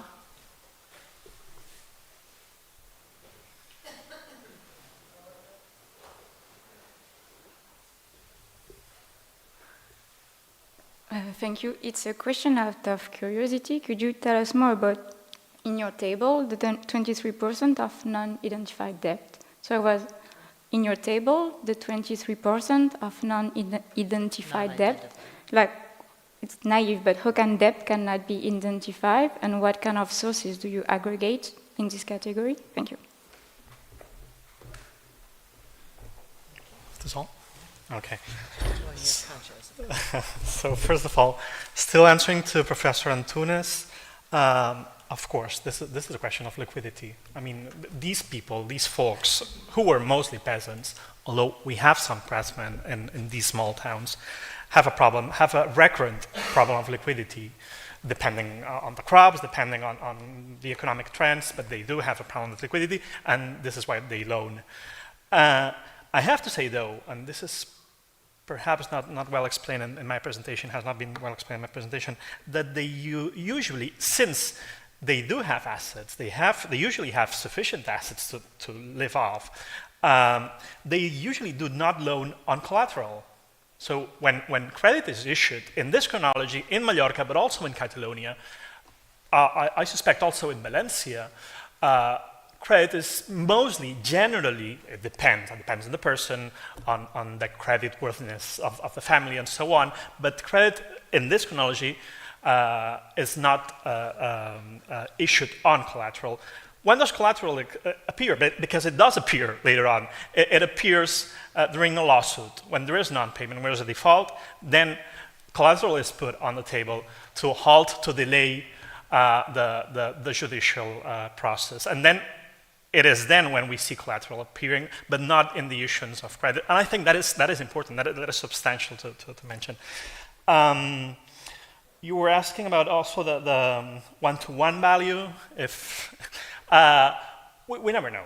But the thing is that when I see collateral appearing, since the suits go on and on for months and months and sometimes even years, additional collateral has to be put on the table because we have expenses, many judiciary expenses, but we might also have, although it's hidden in our sources, we might also have the growing interest rates. So we never know if it's one-to-one, but what we know is that there is usually, at least in civil lawsuits of this kind in rural Mallorca, more than one collateral appearing. And finally, I think you were asking, or somehow you were asking, how does this aspect of collateral work in between different jurisdictions, right? In between different territories. The thing is, and this is what I really wanted to present today, it worked. I mean, there was a sufficient standardized mechanics, at least in Mallorca, to make this work. And it worked within royal domain, in between the capital city and the rural spots controlled by the king, but it also worked in between different jurisdictional spaces. And this, I think, has now been well attested also for other territories of the Crown of Aragon. There was such a standardized mechanics all through the Crown of Aragon in this chronology, perhaps not in the early 14th century, to make this system of collateral and of execution work in between different jurisdictional spaces. So, on to, I will start with Professor Ferrus. You were asking me, I think, about on what these credits were used for, if they were for investment, if they were for planting, and we do not know through this specific source, although we have notarial records that are collateral to these court records that I've consulted, that I've looked up. And yes, indeed, most of these loans, of these rather, I would call them medium-sized loans, were mostly used for investment for planting, mostly in certain chronologies, but also to buy new plots of land, for instance, or even to buy food in specific moments of the year to feed the family. So I don't know if that somehow answers your question. Yeah, there was a supplementary thing on your question, asking about if these were métayer, or they were, Mallorcan peasants are generally emphyteutic owners, emphyteutic workers of their own plots, of their own mazos, of their own households. So they obviously owe redebitences to the lords, but that does not usually appear as a motive for loaning, for getting credit in general. Answering to Francisco Fernando, I think you were asking about how representative was this in this given town, which is small. After the Black Death, there were from 200 to 300 people in this town, so it's a fairly small town. And given that, for instance, in those 10 months that I've studied of 1432, I have 80 cases. That does not mean 80 proceedings. There are many more proceedings, but many of those proceedings relate to one case. So I think it's a high ratio, actually. 300 people, 80 cases in 9 months. It's quite a lot. There was quite some pressure on those peasants and those craftsmen of the town of Montuidi, and obviously on all the towns of central Mallorca. Yeah, and relating to the right of women to put themselves as their first creditors, of the first creditors of the delinquent, yeah, this was the same case in Aragon as well. Yeah, you find women all the time asking for their precedence in the lawsuits and reclaiming their part of the dowry against their husband, but even women being used by delinquent debtors to halt executions before the women would be totally paid off. And finally, to Juliette Francois, non-identified debt. I don't know. The thing is that we do have collateral notarial records through which we could collate those non-identified debts. And it's certainly an exercise that I've done for other regions, and certainly could be done with this one. My presumption is that these non-identified debts would, in general, be also finsos, rents, annuities, which are the majority of the credits that I've mentioned in the presentation. I think it's...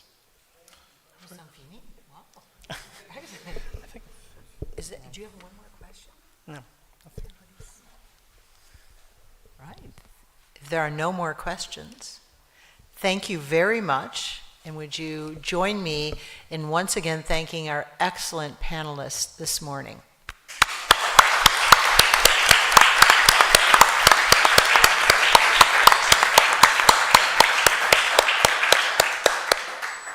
We reconvene here at 3 o'clock. Do you have an announcement? Wait, announcements? One communication, some of you have forgot the small bag. The small bag is at the secretariat. Two communication, I'm looking for Dr. Jovic. Thank you. Thank you. Everyone. Thank you for your... Do you have lunch plan for this?